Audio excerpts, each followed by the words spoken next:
Welcome to Mr. Nightbleed. Tonight, in 7 disturbing things found by police inside cemeteries on Halloween, we descend into the places where the living dare not linger, where the mist clings to gravestones, and the cries of the night are never truly alone. These are not tales told by candlelight. They are reports, official, documented, and whispered about in precincts and patrol cars. Officers who entered the gates of the dead expecting silence, only to find something waiting for them. They say cemeteries are peaceful, but on Halloween, when the veil between worlds thins, peace is a lie. My goal this month is to reach 3,000 subscribers. Almost 90% of you listen and vanish without subscribing. Don't be one of them. Join the darkness. Subscribe now before we begin. Tell me in the comments where you're watching from, and what hour of the night it is for you. And if there's a cemetery in your town that gives you chills, type its name below. Because when the moon rises over the graves, and the wind turns cold, some things buried don't stay buried for long. Kill the lights. Lock the doors. Take a deep breath, and let us begin.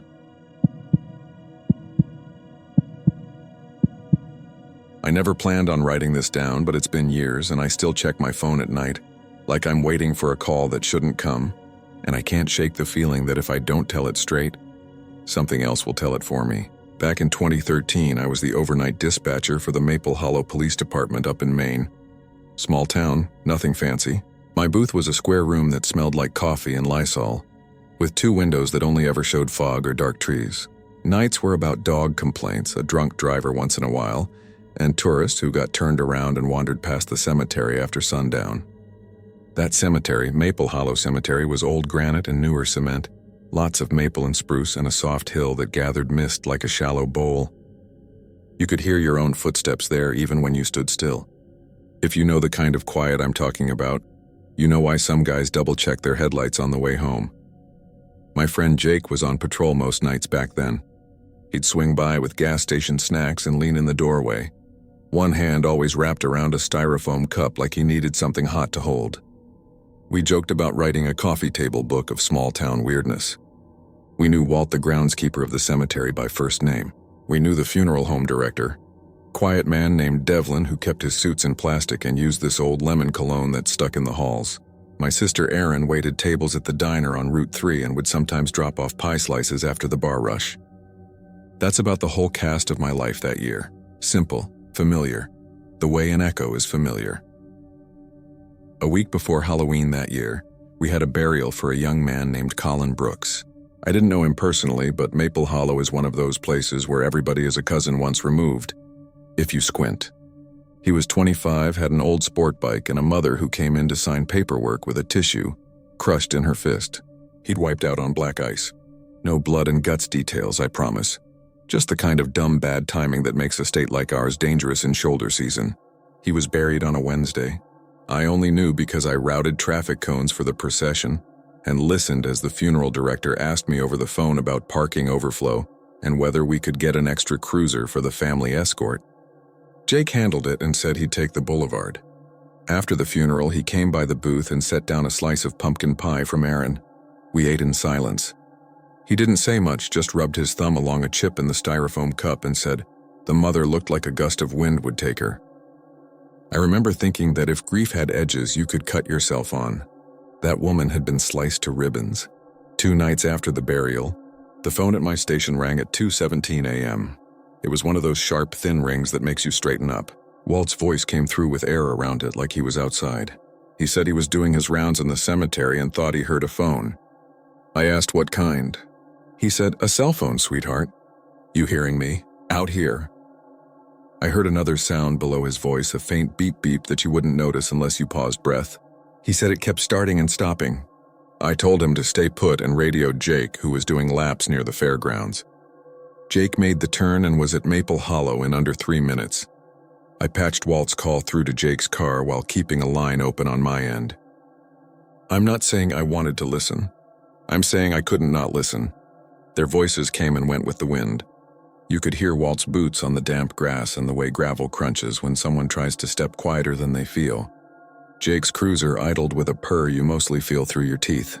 The beeping continued, soft and insistent like someone's microwave buried under blankets. Walt said it was coming from the newer plots. Jake's tone went a notch careful. They walked.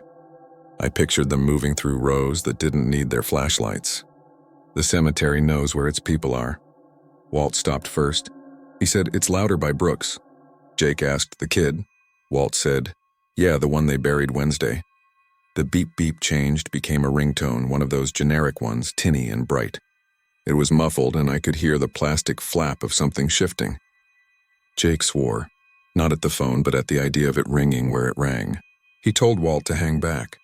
He stepped closer, and the ring died. Another sound replaced it for a beat, like a voice talking underwater, and then nothing. The wind had dropped, and everything they did was amplified. Breath, boots, a glove scraping metal. Jake said very softly, "Found a phone by the headstone." He sounded like his mouth was dry. He said it was lying by the corner of the marker, half in the damp dirt, lit up, and the screen said Mom. It went dark while he held it. I heard myself ask him to check the call log. Jake didn't respond for a few seconds. "You know how when you hold your breath, your pulse shows up in your eyelids?" "That's what I felt." Jake said, 43 calls out to the same number between 2:11 and 2:28. He read a couple of times, like maybe he'd miscounted. He hadn't. Walt asked if maybe someone had tossed the phone there, kids messing around. Jake said, and here's the crucial part, that the contacts list had 4 numbers saved. Mom, Devlin, Erin, the girlfriend, and work. The phone number for Devlin was the funeral home's line. I know because I'd forwarded calls to it for years. He also said the battery indicator looked full, like it had just been charging. We brought it in as evidence, not because we suspected a crime, but because we didn't know what else to do. Jake slid it into a clear plastic bag in front of me at the dispatch desk so there'd be no chain of custody questions. It looked like any other phone, a black slab with a hairline crack at the bottom, smudged but not muddy. I printed a quick intake form and stuck it under the bag. Jake wrote the time. He scratched at that styrofoam chip and said nothing. I logged the call times on a notepad in my handwriting because my fingers did it without asking me. Then the bag vibrated on the desk. I don't write that for effect. It buzzed and skittered over the form like something alive. Jake and I both snapped our eyes to it. The display lit with that sterile blue you get from cheap screens.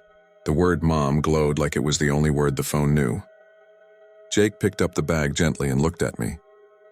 I shrugged because what was the gesture for we are inside a story? He hit the answer button through the bag. He put it on speaker. It said answered with a timer. 1 second, 2, 3. Jake said, "Hello?" 4, 5, 6. There was no voice, but we both heard something. It was a hiss with shape. If you put your ear to a conch shell and it speaks, that's the closest I can offer. And then the line went dead. The light went out and the bag was just a bag again. I documented the 6 seconds. That's the job. I made a note that the line showed as answered for 6 seconds starting at 2:31 a.m. Jake's pen hovered over the margin, then scribbled nothing. He went outside and stood under the buzzing light over the back door for a minute. When he came back in, he asked me to call the number labeled Mom. I did. It went to voicemail on the 3rd ring. The message was the woman's voice I'd heard at the funeral, faintly ragged but trying to be polite, the way someone tries to be good. I didn't leave a message. Next morning, the chief came in early and took the phone to the evidence locker like it was a raw egg. We kept it because we didn't know where it belonged. The county prosecutor had no category for haunted plastic. We agreed we'd contact the mother later, that we'd double-check the burial records to see if maybe some teens had gotten in and opened a grave. Walt said there was no sign of dug earth beyond what the new graves always look like before they settle. The soil was tamped, the sod was laid. The little green blanket of grass squares fit like puzzle pieces. He said if anyone had gotten into it in the night, he would have seen. I believed him. Walt is one of those men who loves his work even when it's for the dead. He would have noticed the difference between sleeping and dug up. Around noon, after I'd slept a little and made coffee that came out darker than it had any right to, I went back in to file. Jake was on day shift by then, running on the same thin sleep. He didn't want to talk about it, but did anyway. Repeating facts like repetition would beat back the unnecessary parts. He said he'd talked to Devlin. The funeral home hadn't placed any personal items in the casket beyond the mother's letter and a rosary. The kid's phone had been at the apartment in town when they brought the body in, as far as Devlin knew. Erin, the girlfriend, had it. Jake asked if I'd make the call to Aaron. I did because my voice didn't shake as much as his.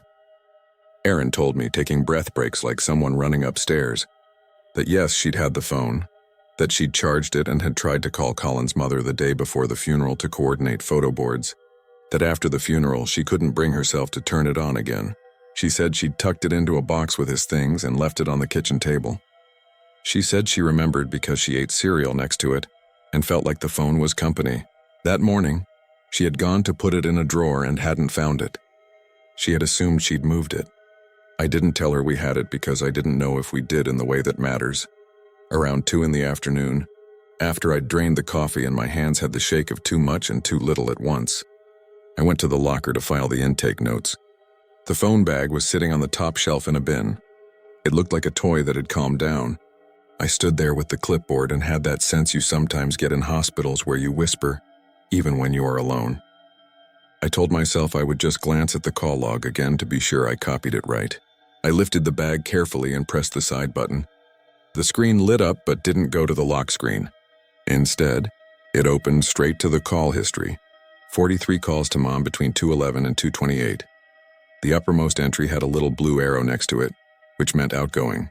Under that was the 6-second answered call at 2:31, marked as received and labeled the same number. The part I hadn't seen before was the note icon next to the top outgoing call.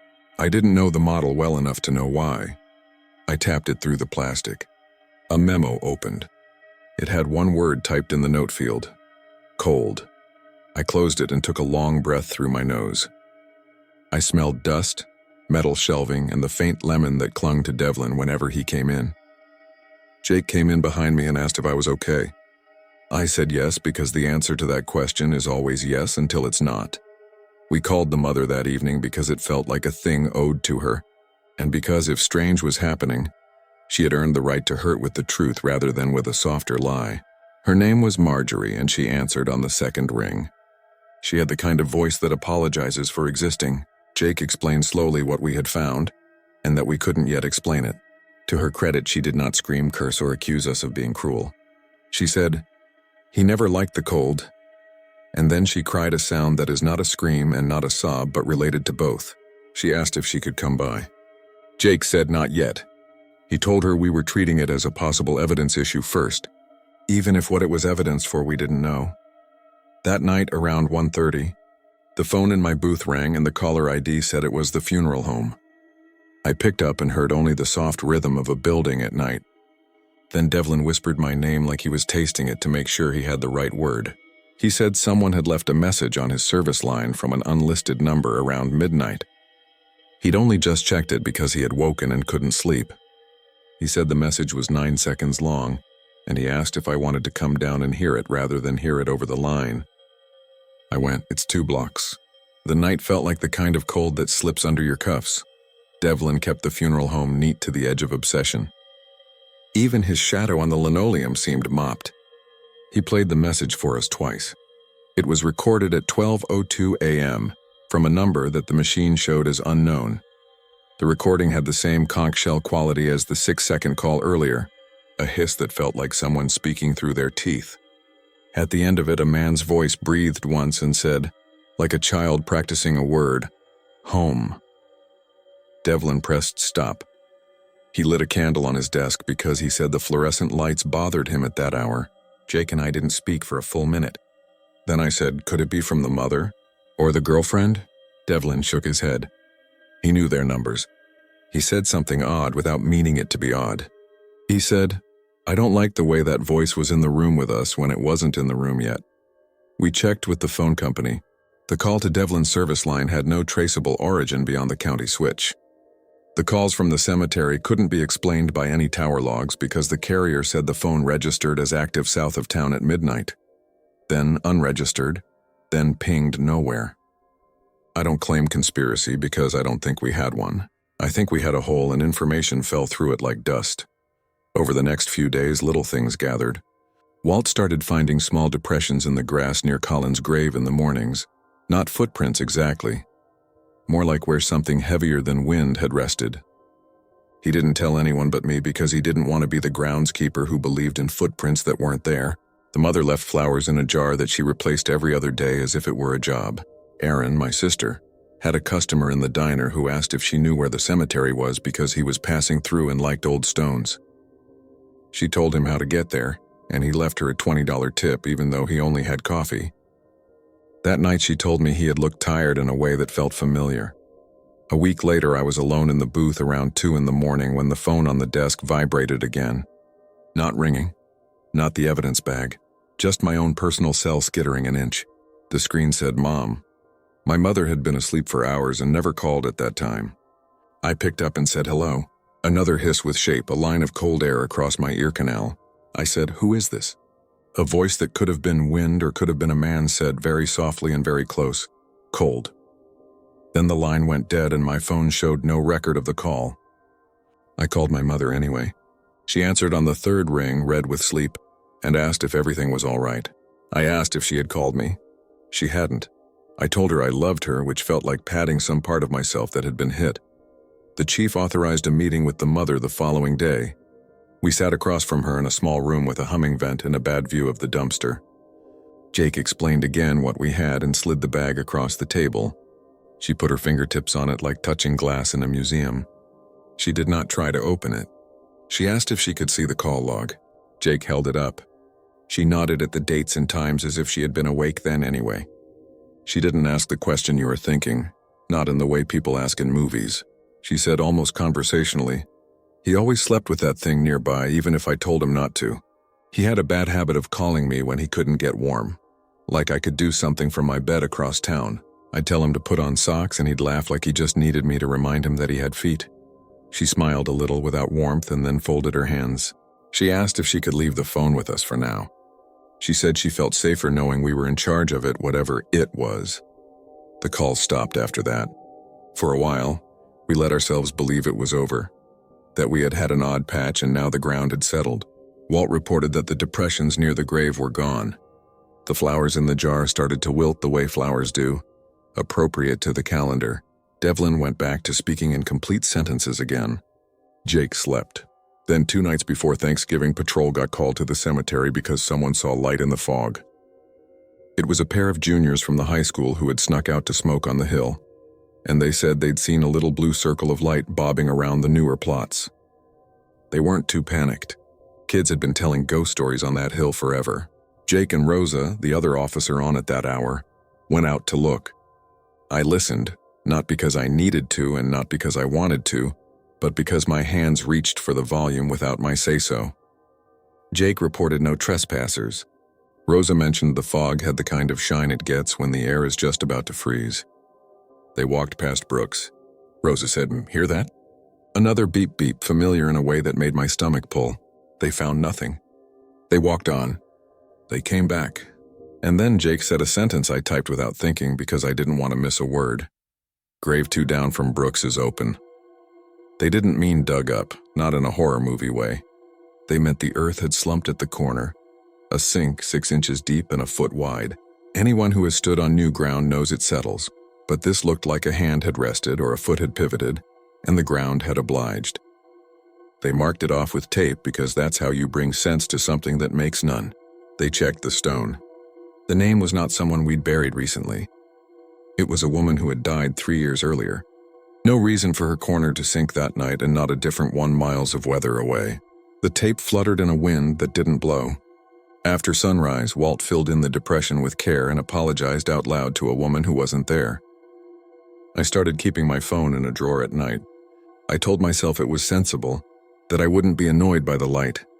The real reason was that sometimes, just as I drifted, I thought I felt a hush next to my ear like breath that had traveled too far. I began sleeping with socks even when it was not cold because of a word that had lodged in me. In January, a letter arrived at the station addressed to me care of the police department. There was no return address, just a Maple Hollow postmark. Inside was a photograph and a torn sheet of lined paper. The photo was of the cemetery hill in daylight taken from the road. If you held it at arm's length, it looked normal. If you brought it closer, you saw a figure near the brook stone. Not a person exactly. More like an outline of where a person might have been if the light had decided to make a person shape. I didn't know who had taken it. The paper had 2 lines of block letters in blue pen. The first line said, "I see lights at night down there too." The second line said, "Sometimes they are not where I left them." I filed it under miscellaneous and told no one because I didn't know if telling would turn it real in a way I couldn't untell.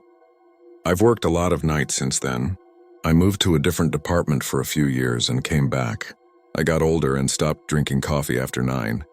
I still drive past Maple Hollow sometimes, roll the window down a crack, and listen to the kind of quiet that remembers. I think about the list of calls, 43 rings out in the worst hour of the morning to a mom who slept through most of them, and the one call that came back to us like an echo with a shape.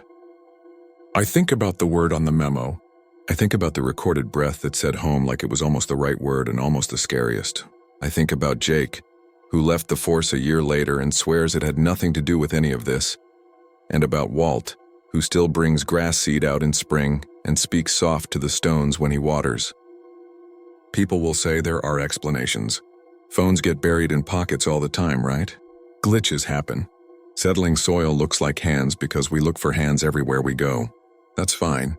Believe the explanations that let you sleep. I keep a different kind of faith. When my phone lights on the nightstand and the caller ID shows a name I know and love, I don't let it ring more than twice. Once last winter, it lit at 3:19 a.m. and said, "Mom." It stopped after one ring and showed no record. In the morning, I called her to say hi first thing, and she answered with the voice of someone already in the day. She asked what got me up early. I said something dumb about needing to hear her. We talked about recipes instead of the weather, because talking about the weather felt like asking it to come in. If there's a point here, it's this. If the dead figure out how to reach across to the living, they won't do it with thunder. They'll do it with the things we ignore. The hum of a fluorescent light, the way fog takes light and refuses to give it back, a phone set to vibrate in a clear plastic bag, a word typed in a note because typing is easier than saying, the breath you think you hear against your ear when you're almost asleep. To this day, when the wind through the spruce at Maple Hollow shifts just right, a whisper threads through. I've heard it say a lot of names. Sometimes, not every time, it presses the syllables into a shape that could be a question and could be a place. When it happens, I'm not brave. I do what anyone who works nights learns to do. I make sure the doors are locked, that the lights are on enough but not too bright, that the report forms are in a neat pile, and that my phone is powered off. Most nights the quiet stays ordinary. On the others, I sit still, breathe through my nose and count 6 seconds. And if something is calling, I let it go to voicemail. I'm not writing this to scare anyone. I'm writing it because every night since last October I've been waking up at 11:40 p.m., heart already pounding like it knows what's about to happen. And I don't think I can be the only person who noticed what was going on. If you live off Route 9, you might already know the story in pieces. Someone's cousin who's a cop told them, or someone's uncle who mows the church grounds swears he saw something. But I know the parts that never made the paper, because I was there for them and because the security footage at my store is still burned into my head. I'm 32. I manage the night shift at a small grocery that's open late, a place locals use because it's easier than dealing with the giant chain down by the highway. We've got 4 aisles, humming coolers that make the place sound like it's breathing, and a motion-activated air freshener that goes off with this soft pfft every 20 minutes and smells like the inside of a dentist's office. My friend Jess works the register when we're short, and Frank, the only security guard we could afford, is retired from the post office and likes to read mystery paperbacks in the office where the camera feeds are. On slow nights, he does laps around the perimeter with a flashlight like he's inspecting a ship. Halloween is our busiest late night because people remember they forgot to get enough candy, or they promise hot cocoa to their kids after trick-or-treating. Last year, October 31st fell on a Monday. It rained early and then cleared, which meant wet leaves plastered to the asphalt and a glare from the streetlights that made everything look 2 stops brighter.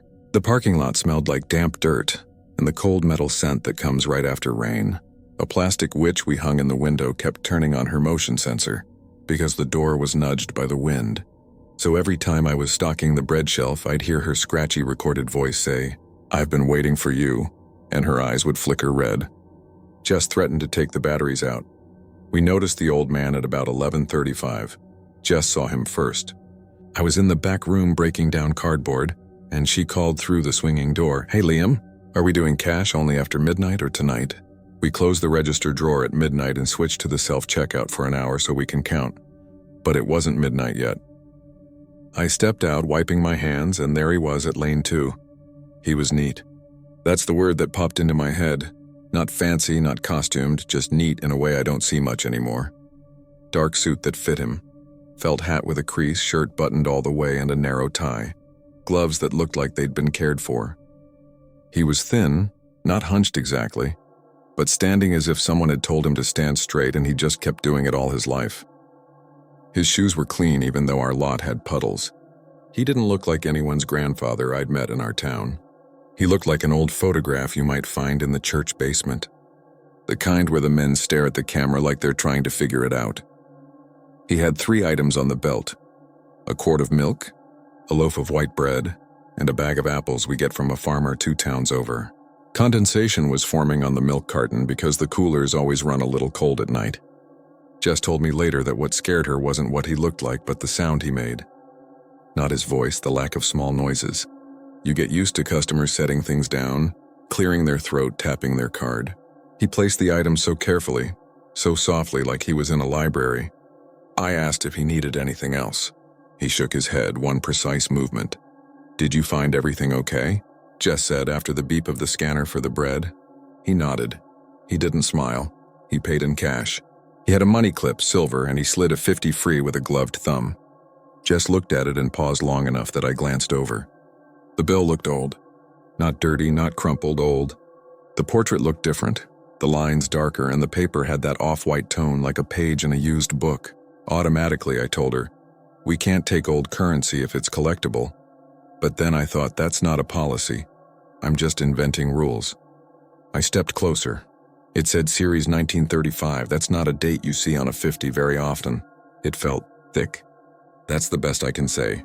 Like if you rubbed your finger over it, it would leave a dry feeling on your skin the way chalk does.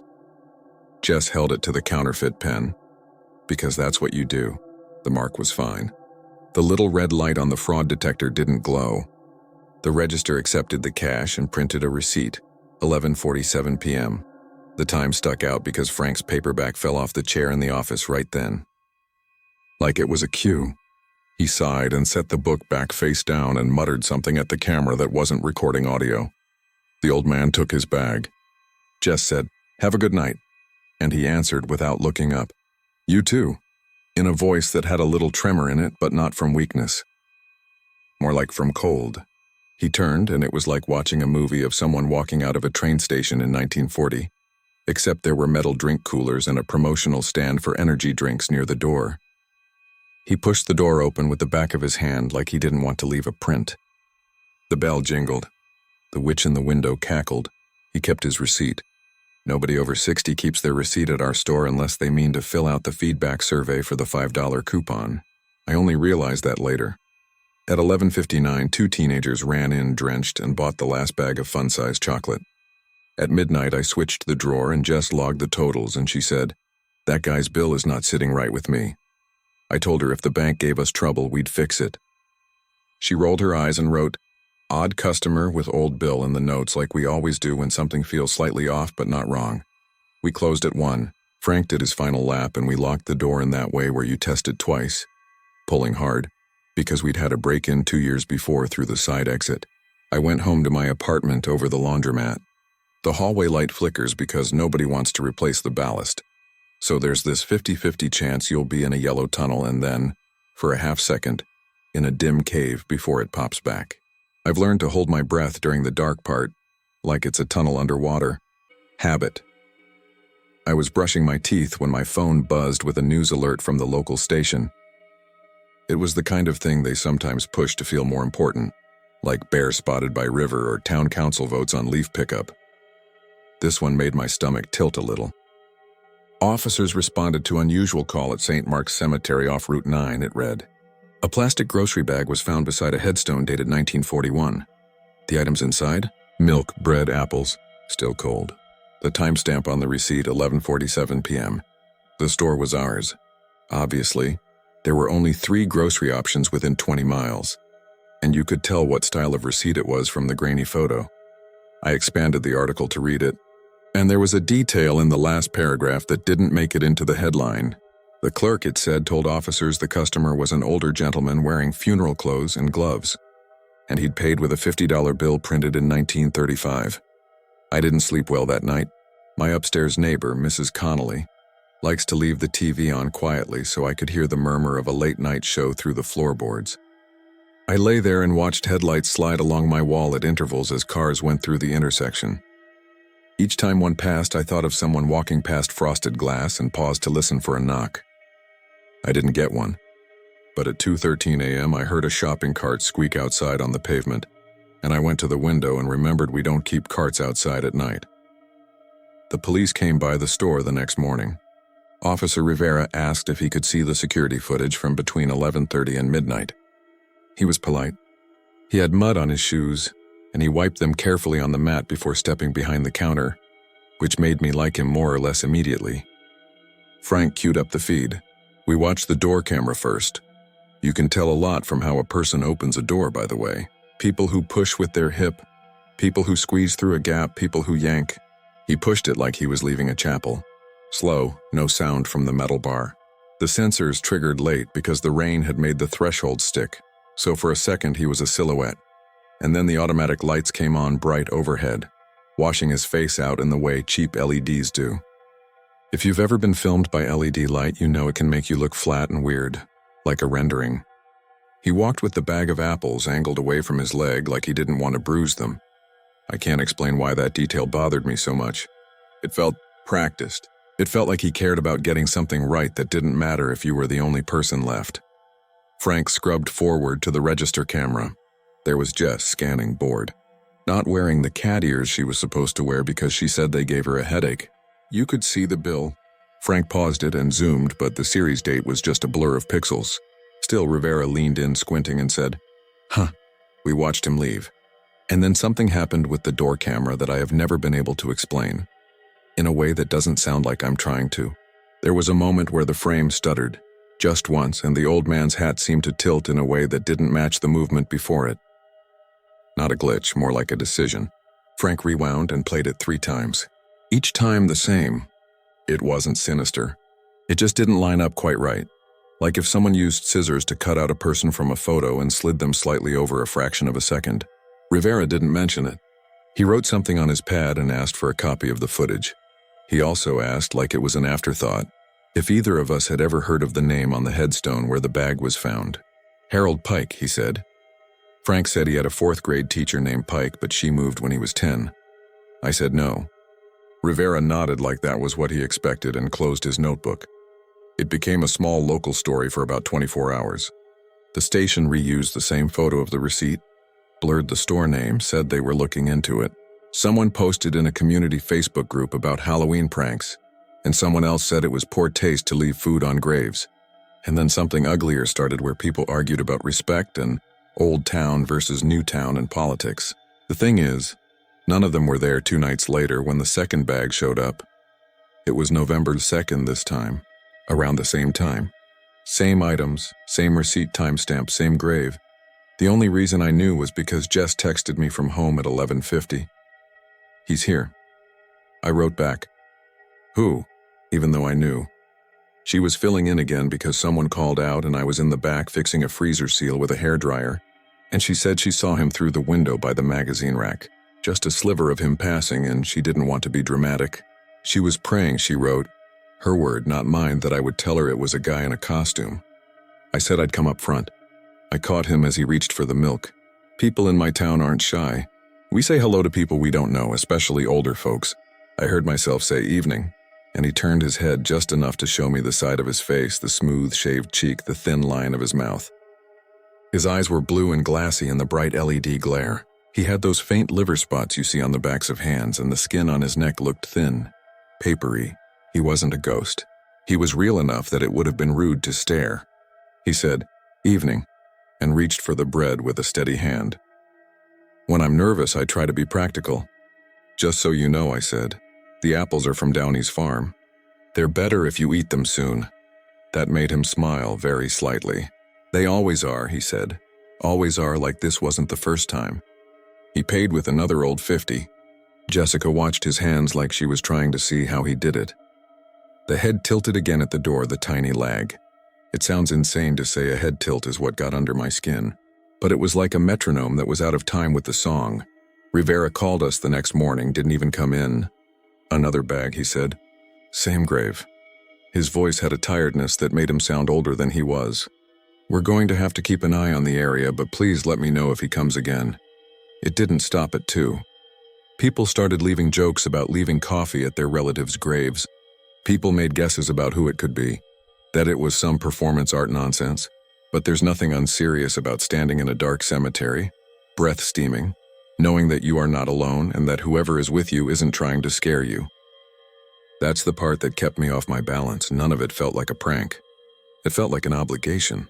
I wanted to know who Harold Pike was. I went to St. Mark's on my afternoon off with my sister Maya. She's a nurse and she has the kind of voice that gets people to talk, warm and matter-of-fact. She was curious in the way she always is about human things. Who carries pain around and who lets it put them down? The cemetery is old enough that the newer headstones look too shiny, and the older ones lean slightly like teeth. Leaves had gathered in low spots and the grass smelled sweet where the sun hit it. We found the grave with the little depression in the earth where people stand. The plastic bag was gone. The groundskeeper must have removed it. Someone had set 3 stones on top, small like paperweights. The headstone read, Harold Pike, 1915-1941, beloved husband and son. That was it. There was space on the stone where a longer message could have gone, and I thought maybe his family couldn't afford it or maybe they didn't know what to say. Died at 26. Maya traced the letters of his name with the tip of her glove. World War II started in 39, she said, automatic. But the U.S. didn't enter until after Pearl Harbor in 41. So maybe. Accident? Illness? Route 9 traffic accident, a voice said behind us, and I turned and almost tripped on the roots of the oak tree because I hadn't heard anyone approach. It was a woman in a heavy sweater with a rake over her shoulder and a thermos tucked in the crook of her arm. Black ice, she said. Just before Christmas. His mother used to come every week. She died years ago. No one comes now. Do people leave food here? Maya asked very gently, and the woman laughed, but not in a mean way. Coins, pennants, little flags, sure. Not groceries, no. That's a new one. She pointed to a small maintenance shed. If you find any trash, tuck it by the door and I'll toss it. Mrs. Keene, she added, extending a hand. Groundskeeper, Mrs. Keene had stories. You get them from people who work alone outside. They watch other people's rituals. She told us who leaves letters folded small and tucked under stones, who talks out loud and cries like they're alone. She didn't say anything about an old man in a suit. When Maya described him, she shook her head and squinted into the low light like she was trying to see him in memory. We used to have a choir director who wore a hat like that, she said finally. But he moved to Florida 20 years ago. That night, Jess and I decided to go to the cemetery at 11:30 and sit in the car and feel stupid together, instead of me sitting at home in my dark apartment feeling stupid alone. Frank wanted to come, but we told him we needed him at the monitor, and he actually laughed at that because it sounded like a line from a bad movie. But I wanted someone to be somewhere with bright lights while we were somewhere without. We parked under the oak along the gravel drive. The streetlights don't reach into St. Mark's. It's the kind of dark that looks physical, like a sheet stretched over everything. And your headlights carve out a slice, and then the slice disappears, and you are left with the fact that the dark is still there. The church tower light was on, a dull yellow, and I could hear an electrical hum, or maybe my brain just always hears one. The clock on the dash ticked from 11:38 to 11:39. My stomach made a hollow sound because I'd only eaten a packet of crackers. I drank coffee from a travel mug, and it burned the tip of my tongue. At 11:44, a fox passed across the path in front of us, quick and wary, its tail aflare in the beam. Jess whispered, I love foxes, because even in the dark, whispering feels necessary. We listened. Somewhere, a freight truck downshifted on the highway, and I could feel the vibration in the steering wheel. The air smelled like damp earth and cold metal. At 11:47, my phone buzzed. I flinched and almost dropped it. It was an automated message from the store's POS system. Yes, we get those, saying, Register 2 transaction completed. Amount $8.63, payment cash. Jess and I looked at each other. She said, Who's at the store? I said Frank, but we both knew Frank didn't ring people up. He's not on payroll for that. I opened the store's camera app the way any paranoid manager does, and the live feed from Register 2 showed nothing. The lights were on. The aisle was empty. The little promotional witch was turned facing the wall because Jess had finally gotten sick of her. The time was correct, but the POS system had printed a receipt. I could tell because there's a specific mechanical cough the printer makes, and you could hear it through the office mic, the only camera we had hooked to audio. Jess grabbed the flashlight. "If this is a prank," she said, "I will actually hug whomever is responsible because that means it's a prank." We stepped out of the car. The cold was immediate in my nose and ears. The kind of cold that makes everything sound too loud. Gravel under our shoes, a whisper. Our light wasn't strong. It's a hardware store flashlight, not a spotlight, and the beam felt like a finger pointing, accusing, not illuminating. We walked to the Pike headstone. The grass here dips a little, and there's a tinny, hollow sound under your feet sometimes. The ground settling, I guess. The bag was there. White plastic twisted once at the top. There was dew on it like it had been sitting a while, except dew doesn't form that fast and the plastic wasn't cold enough to hold it.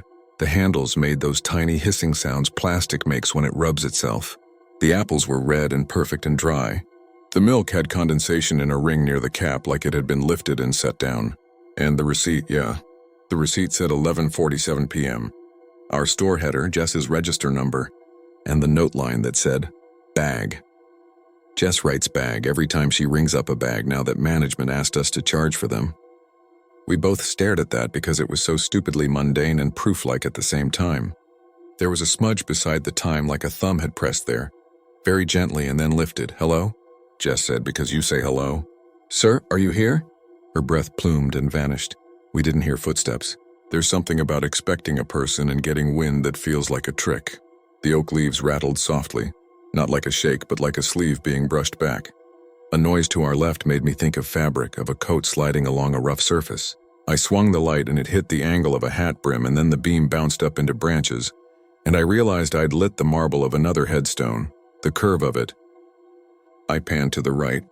For 1 second I thought I saw a shoulder turned away from us, the slope of it under a dark coat. Then nothing. Not a person ducking or running, just not there. Jess grabbed my wrist so hard I could feel the bones later. "Did you see?" She started but cut herself off because the church tower bell chimed the quarter hour, a clean metal sound that made every noise after feel small and made up. We stood and did the math. It was 11:45, and then it was 11:47, and then it was 11:48. Nobody came to claim their bag. I made myself unzip the plastic so the noise would be loud and regular, and do something to break the feeling that we were in a room where someone was watching through the mirror. I lifted the milk. It was cold. Fresh cold. I took out the apples one by one, counted them, 5, and I don't know why counting helped, but it did. Officer Rivera pulled in at 11:55 with his lights off. He didn't scold us. He just frowned at the bag like it was rude to leave it there without a note. He picked up the receipt with gloved fingers. He said, "Any chance one of you rang this up and forgot?" He said it in the way you ask a little kid who insists they didn't eat the cookie while crumbs are on their face. It's not accusing. It's trying to let them say it. Jess shook her head. "The POS pinged," I said. "But the camera didn't show any customer." Rivera sighed. "You know what, I'm just going to take all this downtown," he said. "I'll catalog it. Maybe someone will come forward." They didn't. The milk went bad on schedule in an evidence fridge somewhere, and the apples got spots and turned soft against the bag.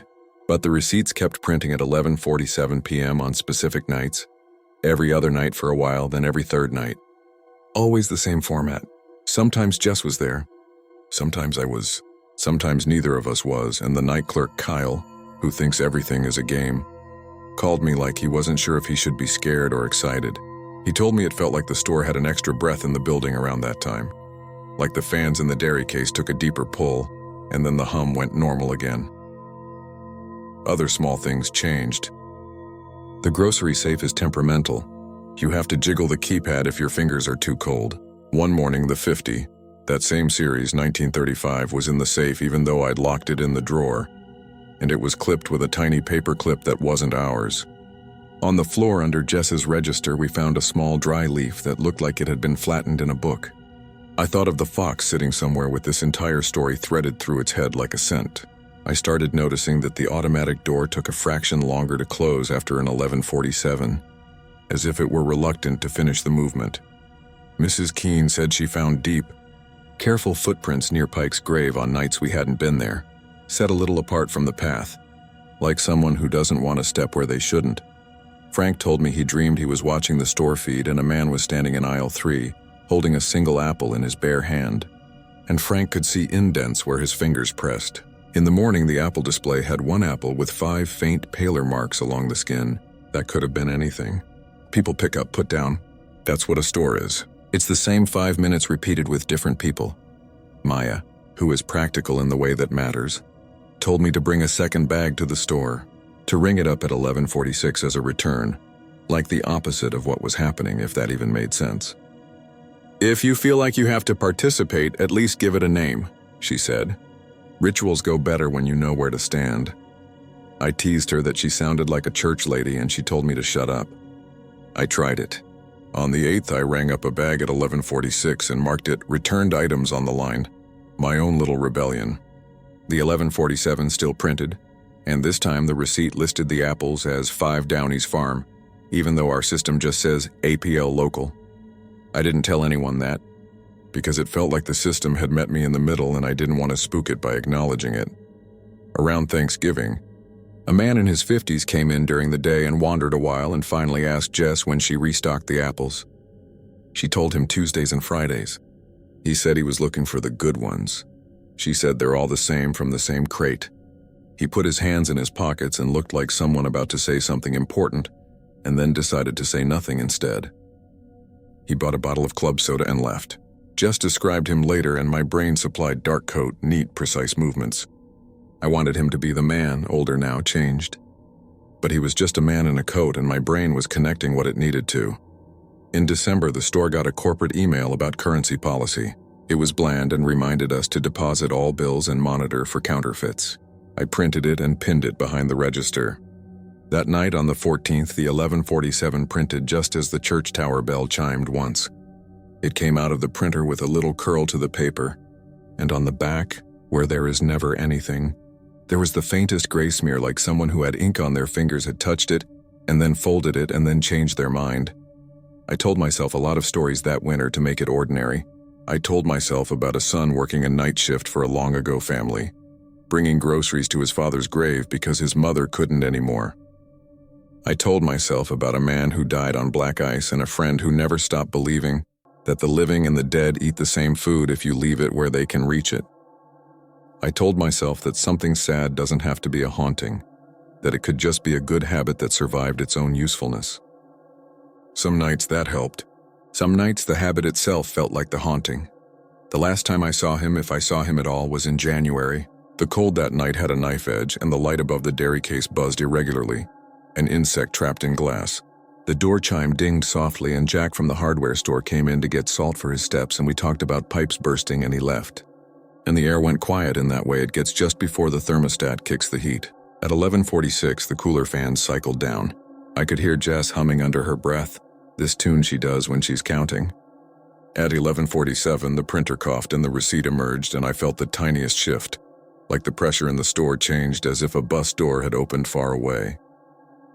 I turned, quick, and for a heartbeat there was a figure in the window glass reflected back at me that wasn't mine or Jess's. It was a dark shape, an angle of a hat, the line of a shoulder.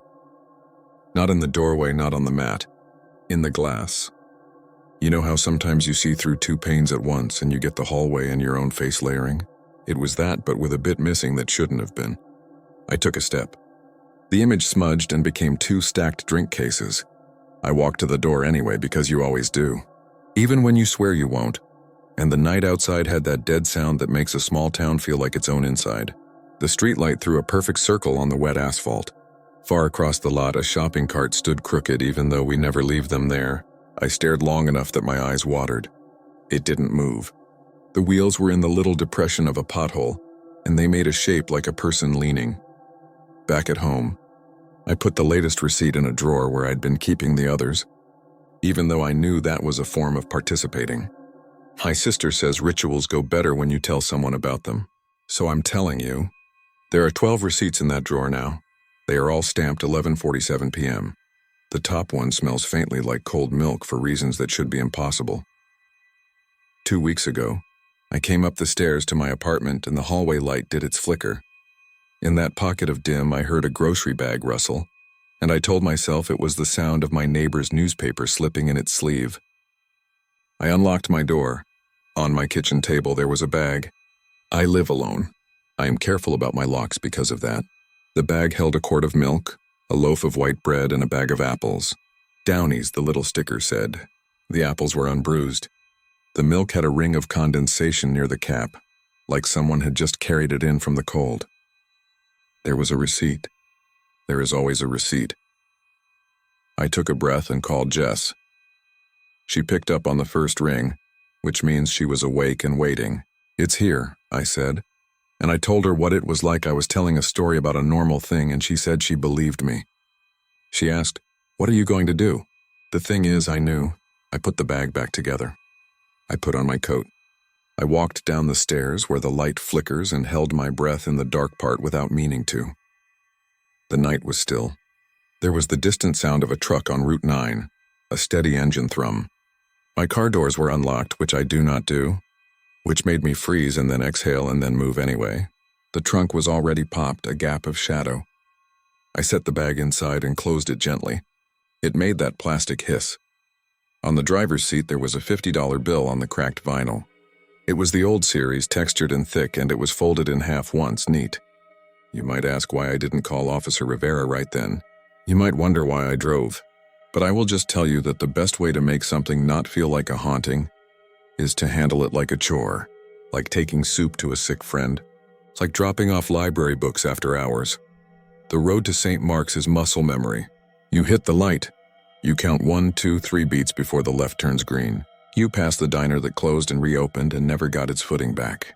You turn off into the lot where the gravel grabs at your tires like fingers. You angle the car so your headlights don't shine directly on any stones because that feels rude. And you get out and it is slightly colder there than anywhere else, like the hill keeps a pocket of night for itself. I carried the bag to Pike's grave. The wind shifted and brought the smell of someone's wood stove. I put the bag down.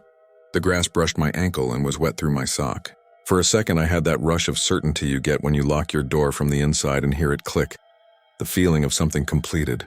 And then, because I am not brave and because I am learning to listen to the way my shoulders feel when I am about to lie to myself, I looked left and then I looked right. If someone was there, they were wearing dark, neat clothes. If someone was there, they were in the exact spot where my headlights did not reach, where the shadow has its own logic. If someone was there, they waited to see what I would do, like they were making sure I understood that I was part of this now, whether I wanted to be or not.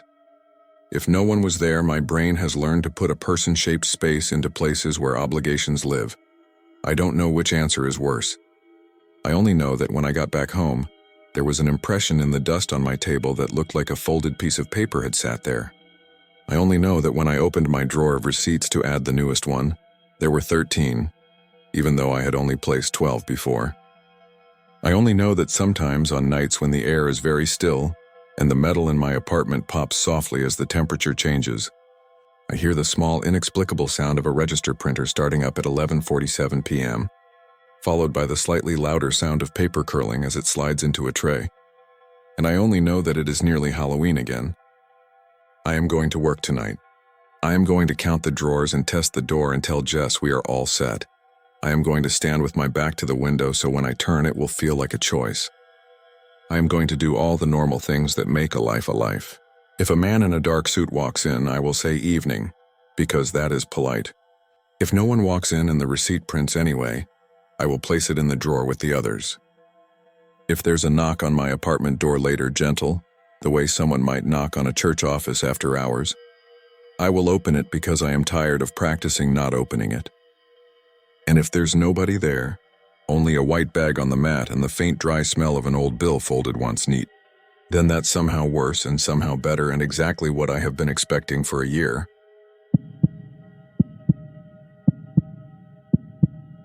I didn't make an account to be believed. I made one because the only way I sleep anymore is by telling the story out loud in my head, and I thought typing it up might trick my brain into being done with it. I'm not using my real name or my real department, but everything else is straight. This happened about 2 winters ago, and I think I've gone through enough therapy, reprimands, and sleepless nights to earn my little anonymous vent on a Thursday at 3 a.m. I was a probationary officer back then. I'd finished the academy. I had the shiny badge and the stiff uniform that made my neck itch, and I still said copy, a little too enthusiastically on the radio. We were in a small New England town with more cemeteries than bars, which should tell you something about our vibe. My cousin Jonah got hired with me. We grew up pushing snow for the same landscaping guy, then decided we might as well wear different uniforms to freeze in. The third new hire was Kayla, short, quiet, lethal with paperwork. And the 3 of us drew the weekend graveyard shift so often the veteran guys called us the Graveyard Club, which felt like a joke until it didn't. Dispatch sent us to Hillside Cemetery a little after midnight for a noise complaint. Not the normal Halloween season teenage nonsense. This was a Tuesday in late January. Wind like a straight razor and snow squeaking under your boots. A neighbor had called 911 twice about voices and clapping coming from the Hillside family mausoleum, which sits at the far edge of the cemetery, up against a line of bare maples that clatter like bone wind chimes when the wind gets mean. The mausoleum is an older granite building with a greened copper door and narrow windows like arrow slits. People don't go in it. It's privately owned, locked, and the caretaker, Mr. Dwyer, has exactly 1 key. The 3 of us rolled up slow with the cruiser heat on full blast and our breath still fogging in the cab. The cemetery road hadn't been plowed yet. Our tires pushed through powder and made that soft shoof-shoof noise. I remember the LED bar washing the graves in blue and white and thinking it looked like a frozen ocean of little icebergs. That's the kind of dumb thing your brain does when it doesn't know what's coming. We parked just short of the stone arch that marks the family plot and went the rest of the way on foot. Our radios hissed and murmured. The dispatcher, Janine, asked if we had eyes. Kayla said stand by in her deadpan. A weak glow was coming from the slit window on the door of the mausoleum. Not flashlight bright, more like candlelight. Warm a little amber. It looked wrong in the dead cold. Dwyer's on his way, Janine said. 10 minutes. I remember Jonah stamping his boots and blowing into his gloves. Bet it's just one of those paranormal guys, he said. Like if he said something normal, everything would be normal. Paranormal guys bring cameras, Kayla said. That window would be strobing. We laid our gloved hands on the copper door and found it locked. The lock plate was old brass but shiny from a century of caretakers polishing it. You don't get this far into a career of guarding boring things without appreciating the quiet dignity of a maintained hinge. I pressed my ear to the seam. The metal was cold enough to bite even through the hat. From inside I heard something I convinced myself was the way the air moves in stone places, when it's colder inside than out, like a distant breath. Then a small bright sound, a click and a soft hiss, like a candle being snuffed and then answered. Hello? I called, because that's what you do even when you know it's dumb. The wind pushed my voice back at me, trimmed and thin. We could have waited for Dwyer, we should have. But Jonah had a look on his face like he wanted to be useful. He walked around the side to one of the slit windows, cupped his hands to peer in, then stepped back so fast he smacked into me. Guy seated, he said low. Inside. There's a chair. A chair? I asked because it felt like the wrong word in a mausoleum. Chairs are for coffee and waiting rooms. Like a folding chair, Jonah said. Right in the middle. Candle on the floor. Kayla took her turn at the window. No movement, she said. If someone's in there, they're holding very still. We circled the building, something we could reasonably explain later. The granite was crusted with ice. On the far side, some old winter branches had scraped the snow clear enough to show prints. Not footprints. Something like the trail a chair would make if someone dragged it across a thin layer of snow. 2 parallel grooves with little jerks and stops. They led up to the side wall and vanished. I felt the first hard pebble of dread in my throat. We heard an engine and headlights bounced up the path. Dwyer pulled his pickup as close as he could and climbed out, cradling a thermos and a ring of keys that could have anchored a small boat. Mr. Dwyer had the look of a man who'd lived through every New England winter since statehood. He wore his cap with the logo of the landscaping company we'd both worked for in high school. You kids again, he said, but his voice wasn't mean. You'll catch your death. Neighbor heard voices, I said.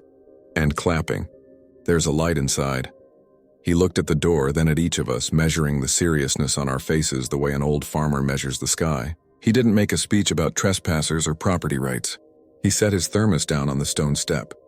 The steam came off the lid and got torn sideways by the wind. He fitted the key in the lock and paused. Then he looked at me. "If we go in," he said, "we go in right." He had a little ritual way of saying it.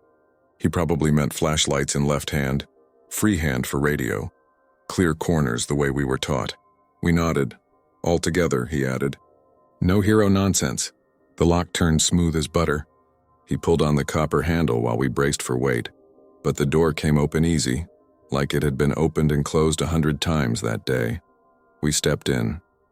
The stone sighed, and the three of us rookies did something that would get us teased for months if any of the older guys had been there. We held our breath. The Hillside family mausoleum is not as big as the word mausoleum makes it sound.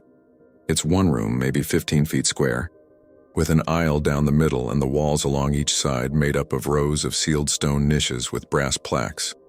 Names, dates, little oaks, and angels carved in bas relief. There was the faint, clean, cold smell of old stone that's been scrubbed, and something sweeter and dusty like lilies, though there were no flowers. The floor had that really old cobble pattern, slightly concave with a darker track where people had walked forever. No graffiti, no smashed beer bottles. I felt thankful to whoever kept it that way. There was indeed a chair, one of those metal folding ones with rubber feet. It was opened right in the center of the aisle facing the back wall where the names Hillside and the oldest dates were carved. A single white candle stood on the floor in front of the chair with a circle of dripped wax around it like a ring.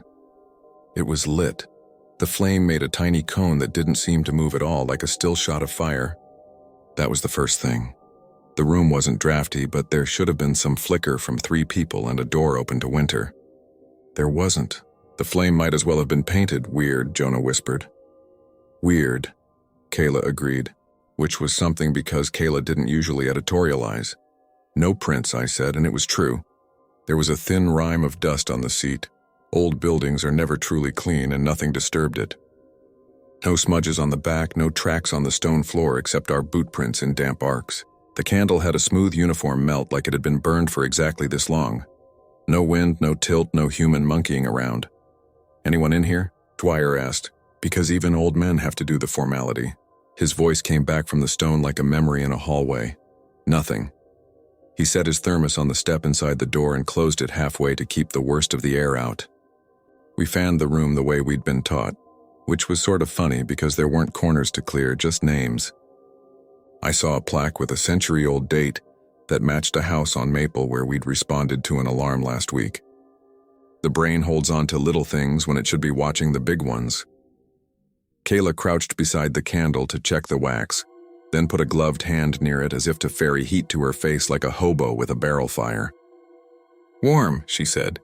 "Normal warm." I don't know why any of us thought the candle might not be normal warm. We moved toward the back wall and then turned in unison at a sound, the faint scrape of metal on stone. Not a violent drag chair sound, just a touch. We all looked at the chair. It had not moved. I swear to you it had not moved. Yet the sound had been exactly like the sound a chair makes when someone sits and adjusted a hair. Jonah looked at me. "You heard? You're going to want to see this," Dwyer said quietly. He was looking at the door. The door had drifted closed on its heavy brass latch. I could see the steam from Dwyer's thermos curling under it, like the mausoleum was being warm on the inside and cold out there, which was backward. "Wind," he said, but his eyebrows made a little apology for the lie. He stepped to open it again. That was when the candle went out. Not a flicker, not a flutter, just a tiny linear sound like a hair being plucked, and the room was stone dark. My eyes did the stupid city thing of trying to find light that wasn't there. Then my training kicked in and I thumbed my mag light, and the beam hit Kayla's face, which was oddly calm, and Jonah's, which was all teeth and breath, and the room, which suddenly looked too full of our bodies for such a small space. At the same instant, we heard the latch on the door snap down. It's a specific sound, the finality of metal falling into place. It came from the inside like the latch is built to set itself. I still don't know how to explain that. "The door," I said.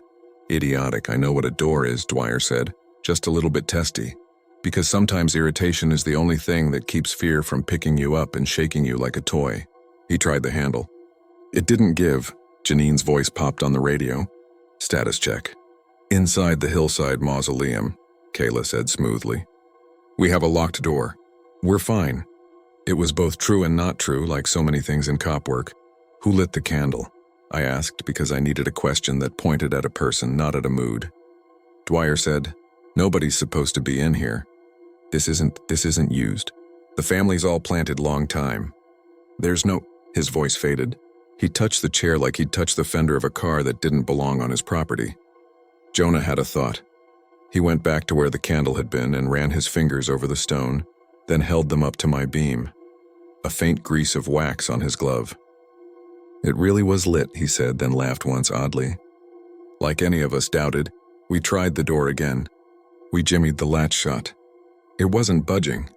The radio didn't get out. There's a pocket in that part of town that swallows reception, and the mausoleum is a brick of silence. You could hear our breaths and the tiny sounds of the building. Somewhere water dripped in a place we couldn't see or reach. My light kept wanting to slide off the plaques and into the thin spaces between names, which made me ashamed, like I was reading secrets. We pivoted by mutual consent back to the chair. It was exactly where it had been. But I noticed something then that I hadn't. The scrape marks on the floor like faint bruises in the stone. You wouldn't see them if you didn't look under the slant of light at just the right angle. Multiple arcs where the rubber feet had turned and adjusted and been set down again and again in almost the same place, not dragged in from the outside. A history of tiny movements in the center of the room. It hit me that this chair had not simply been placed there. It had been used there. Who would sit in a mausoleum? Jonah said. He didn't sound like he was really asking. Grief does funny things, Dwyer said. And the way he said it made me think maybe he knew more about hillside grief than he'd ever tell a rookie. He bent, very careful, and righted the candle, which had tipped and rolled towards the edge of my beam when the flame went out. He set it upright and then, without talking, he stepped around behind the chair and faced us like an old preacher behind a lectern. We stared at him. "What?" he said. "Don't," Kayla said. It wasn't an order or a plea, just a simple, flat word like a label on a jar. Dwyer worked his jaw. "We're in a cement box with a lot of dead people behind wall panels and a stuck door. That's all this is. If whoever lit that candle wanted to make a point, we can make a point back." He eased the chair a fraction forward, and the sound, that small metal foot on stone sound, went right through my limbs like the fear you get when a dog growls low. Not at you, but at something behind you. He sat, the chair flexed. The old metal whispered. He folded his hands on his knees like a man at a bedside. We might have stood there for 30 seconds or 10 minutes. Time inside that room was the kind of thing you could smudge with a thumb. It was Kayla who said, "Listen," and tilted her head. At first I thought it was our normal building sounds, drip, breath, radio static. Then I realized there was a second rhythm in the room. Not a heartbeat, not footsteps. The nearest I can get to describing it is the dry, almost polite sound of two hands coming together exactly once every few seconds, like someone keeping time with applause. Not loud, not angry, deliberate. Clap, silence, clap. If you've never heard a clap in a stone room where there are no clapping people, my advice is to go your whole life that way. I shined my light into every corner, stupidly like I could catch the matter out. Nothing. Kayla didn't move at all. She has that thing some people have where fear freezes them into useful statues. Jonah moved closer to me without thinking. I felt his jacket brush mine. Dwyer sat very still, his eyes down, his fingers linked. "All right," he said finally, almost a mutter. "You've had your fun." He had the tone you use when a child pushes a game a hair too far. The sound stopped immediately. That was almost worse. Then the door latch lifted itself. I heard it clearly, that precise metallic uptick sound. And the door drifted open about 2 inches. The small wedge of winter air that entered smelled like diesel and distant smoke from someone's wood stove. It felt like something had taken a deep breath and decided to let something else out. We stood there and didn't move. The etiquette of the moment seemed very particular. You don't turn and bolt like teenagers from a graveyard prank. You don't breeze out whistling. You acknowledge the gift of an open door the way you'd acknowledge a space held for you in a line. Dwyer stood carefully. The chair made no sound. He lifted his thermos, that silly human thing, as if refusing to leave it behind would be brave. He nodded to the plaques along the walls like you would to an elder. Then we stepped out one by one very politely into the sting of the night. The wind made us blink and cough like smokers. The stars felt too close. The radio sprang back like they'd been underwater, Janine halfway through asking if we were secure. "Fine," Kayla said. "We're fine." We waited together while Dwyer relocked the door. He put his hand on the copper like he was thanking a horse that hadn't kicked him. He looked older just then, not in the body but around the eyes. "Don't tell the old guys," Jonah said, attempting a grin that didn't land. "They'll make us bring chairs to every call." Nobody laughed. Dwyer said quietly, "There's a line in the burial register about a century ago. One of the hillsides had a son, young. Went off to a school in Boston and came back wrong. Wouldn't sleep. Wouldn't eat. Said he had to keep watch because if he didn't, they would come clapping. Died of something. They used nicer words then. There's a little note from the clergyman. The boy had taken to his chair. That's how he put it. Taken to his chair." He didn't look at us as he spoke. Some things are probably better left in old registers. We filed that in our heads as the kind of story old New England men tell when the air is right. And we drove back to the station and wrote the most boring incident report we could. Responded to complaint, found open candle, cleared scene, secured building. There's an art to sounding competent and not insane. We did not mention the clapping. We did not mention the chair. It wouldn't have mattered what we wrote. The chair had our names after that. 3 nights later, I woke to a tiny scraping like metal on stone and sat up in the little studio I was renting over my aunt's garage and told myself I was dreaming. No mausoleum in this apartment, just cheap carpet and my thrift store table and the refrigerator's hiccups. I went to the kitchen area, turned on the light and saw my folding chair. Yeah, I had one, I'm not proud. Angled a fraction differently than I remembered leaving it. It is true that memory is bad at chairs, and it is also true that I stared at those rubber feet on that linoleum for so long my vision throbbed. The next day, Jonah texted me a picture of his kitchen in his rental with the caption, "Tell me I left it like this." The chair he'd had tucked against the counter was cocked so it faced the window. Kayla said nothing for a week, then asked if either of us had been hearing small, neat sounds late at night. "If I tell you," she said, "it makes it more real, right?"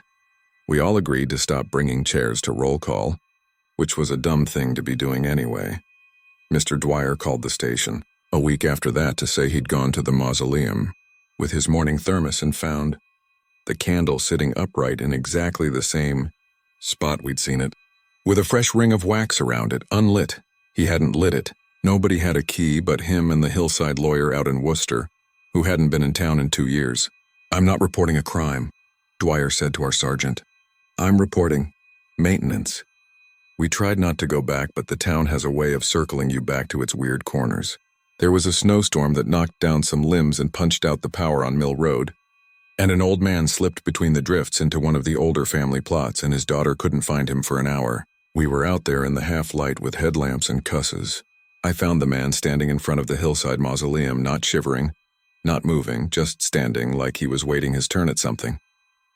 When I touched his shoulder, he flinched the way someone flinches when you wake them from far, far down. "I used to sit," he said, and I wanted him to elaborate, but he didn't, and the snow muffled the rest. We talked to Janine in dispatch, because dispatchers hear things cops don't. She said that after our call, someone had rung in twice more from the same street with soft applause coming over their backyard.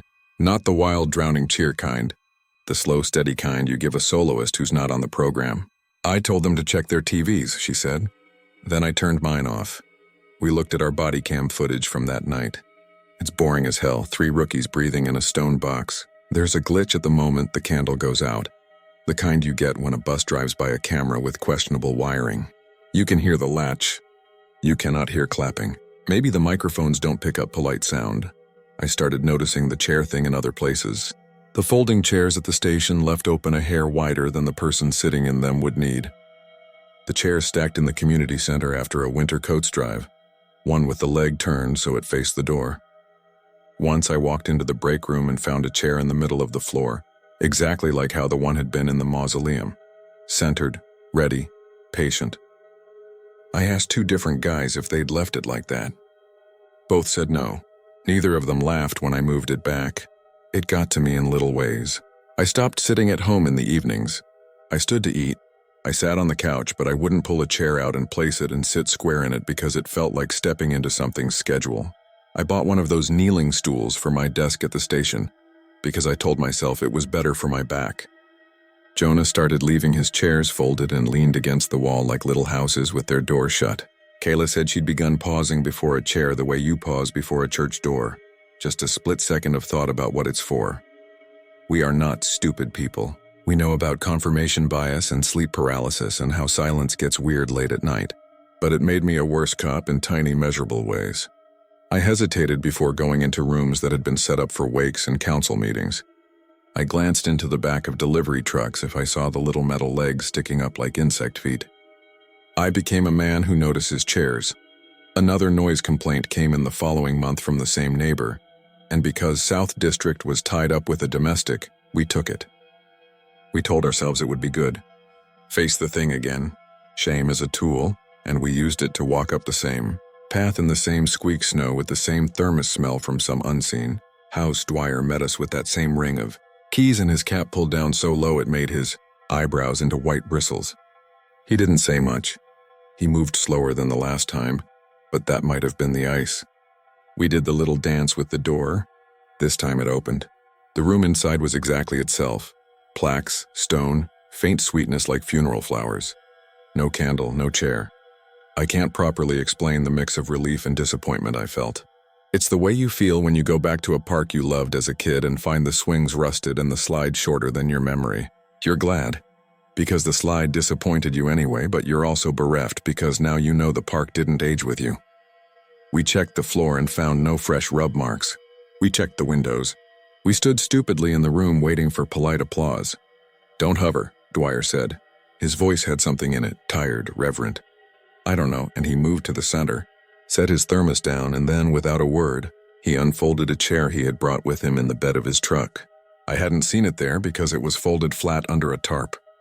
He did it like men do simple things well, one motion, no hesitation. He placed it in the exact dead center of the aisle and put the candle. Tonight he'd brought a new one unlit just ahead of it. He stepped back. We watched him. "This isn't about spooking you kids," he said. "I'm old enough to know there are ways of living with a thing without pretending it isn't there, and without letting it root into your bones. Some people leave bread out for the birds and blink and pretend it's the wind that ate it. Same thing." Kayla said, "You think the chair wants courtesy?" I think chairs are where we wait for the parts of life that don't hurry for us. We sit when a baby is being born and when a man is being judged and when a woman is being told the thing she already knows. I think some places acquire habits. The three of us looked at him like he'd told us how to tie a knot we'd been bungling.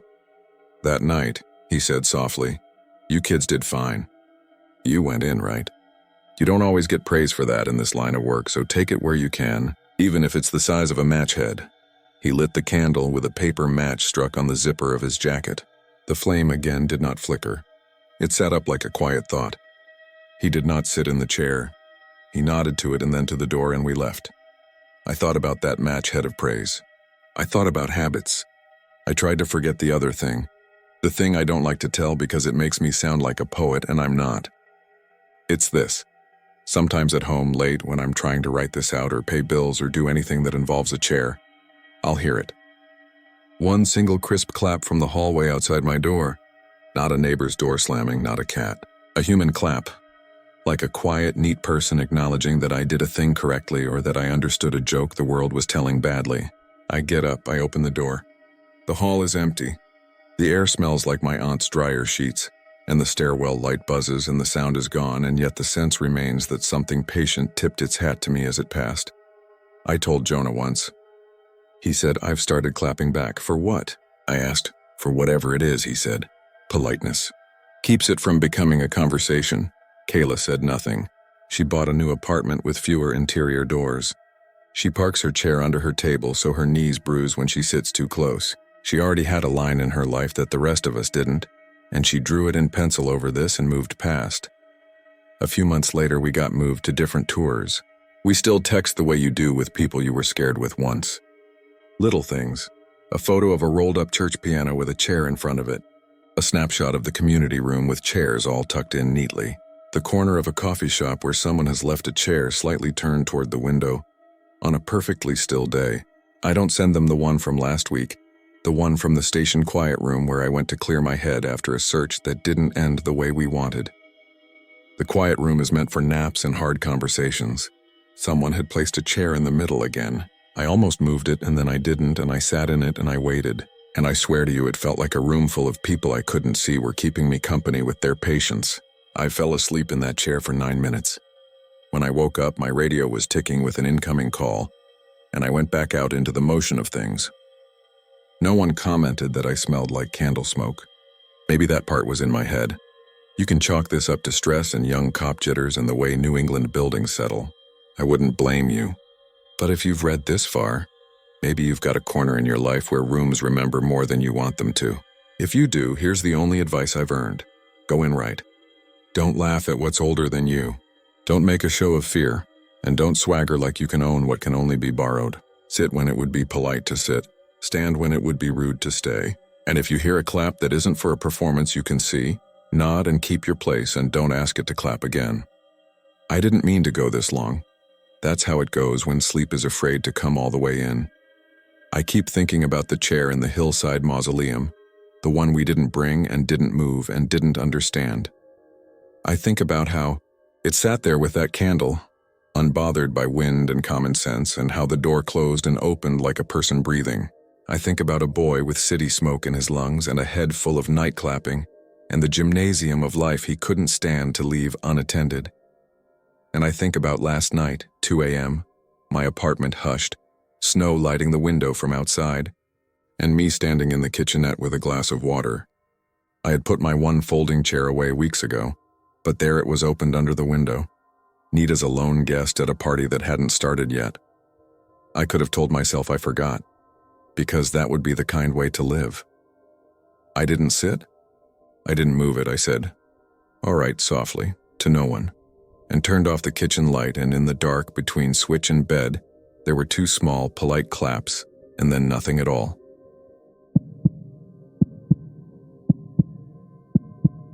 I've typed and erased this a dozen times, but today I walked past a landscaping crew tamping dirt and almost dropped my coffee because the sound of their boots hitting the soil made my stomach flip. I know that's a weird way to start a post, and I'm not trying to be dramatic. I just need to put this somewhere that isn't my head. I don't care if you believe me. I'm writing it so I can maybe sleep tonight without that sound playing on repeat. I used to work maintenance at Black Ridge Cemetery in Vermont. It's small, tucked behind a line of maples and a white church with a lean steeple that leans a little more every year. I started in late spring 3 years ago, mowing, weeding, patching stone. The caretaker, a compact guy named Alan Pike, had hands like sandpaper and a voice that always sounded like he'd just walked up a flight of stairs. He knew every marker by name and could tell you which corner frost heaves hit first each winter. My friend Luis got me the job. He's the kind of person whose laughter you can hear across a field. We used to set our phones on the mower deck and let them buzz themselves to death while we cut rows. My sister June runs the flower shop on the other side of town. She did arrangements for a lot of funerals, so we wound up at the same place more often than we like to admit. Black Ridge looks exactly like you'd expect a small New England cemetery to look. It's neat and quiet. Granite stones and grays, some polished, some rough. In summer, dragonflies skim the grass and you can hear highway noise like a faraway ocean. In fall, the leaves pile up against the iron fence in a low, rustling drift. If you're there early enough, you'll hear the church's old bell toll 7 with a tired, uneven sound, like it's embarrassed to be loud.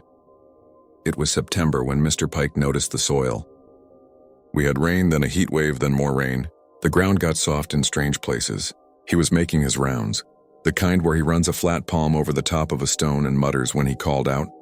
Not loud, but urgent. "Danny, Luis, over here." There was a rectangular patch near the northern fence away from the newer plots. The grass looked scraped, like a thumb had dragged across a frosted window. The dirt inside was a shade darker than the soil around it. If you didn't know what you were looking at, you'd think a groundhog had been ambitious. "Old plot," Mr. Pike said. "Look at the date." He tapped the headstone with 2 knuckles. "I remember the way the sound echoed.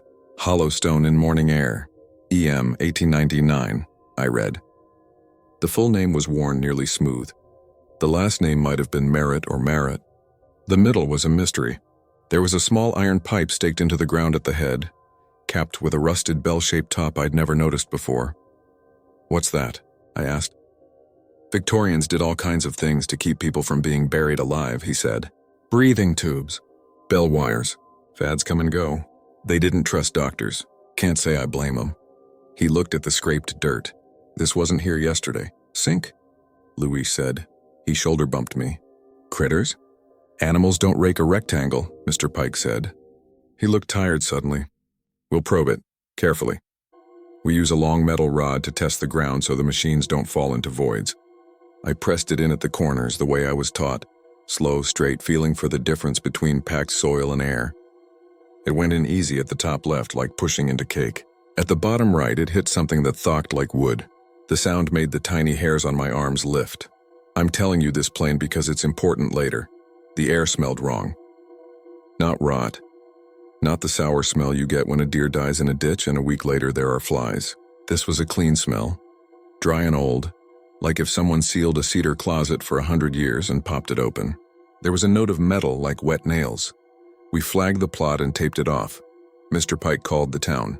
He said there was possibly vandalism or a subsidence risk. He said all the things you say so a person with a clipboard will come out. He also called Deputy Weller, a guy who looked like he'd been drawn by a carpenter with a straight edge. Square shoulders, square jaw, square smile that never showed teeth. Weller took one look and said, "We'll get a crew." He said it like we'd asked for a traffic cone. They came the next afternoon with shovels and a little backhoe, but the backhoe didn't fit through the old gate, so it stayed useless in the gravel lot while 4 guys in town issued green shirts dug. It was hot. My shirt stuck to my back and the gnats were relentless. June showed up with 2 wrapped sandwiches because she'd heard we were playing archaeologists.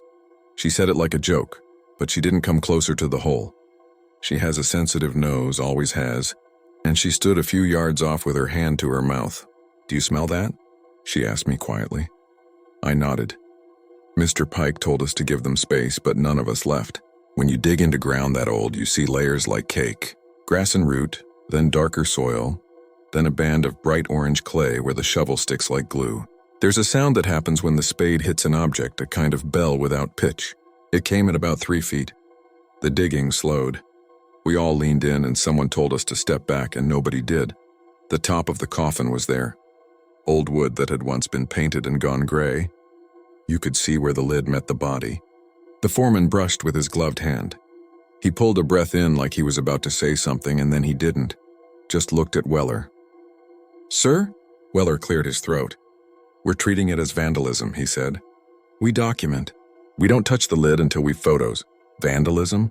Louis said. He squinted. "Who digs 6 feet just to mess with an 1899 box?" "People do stupider things," Weller said. He's probably right. The guy with the camera took a lot of photos. The heat made the scene feel slow and sticky. Then 2 of the crew pried at the area where the lid had been nailed. There were no nails. The lid wasn't attached.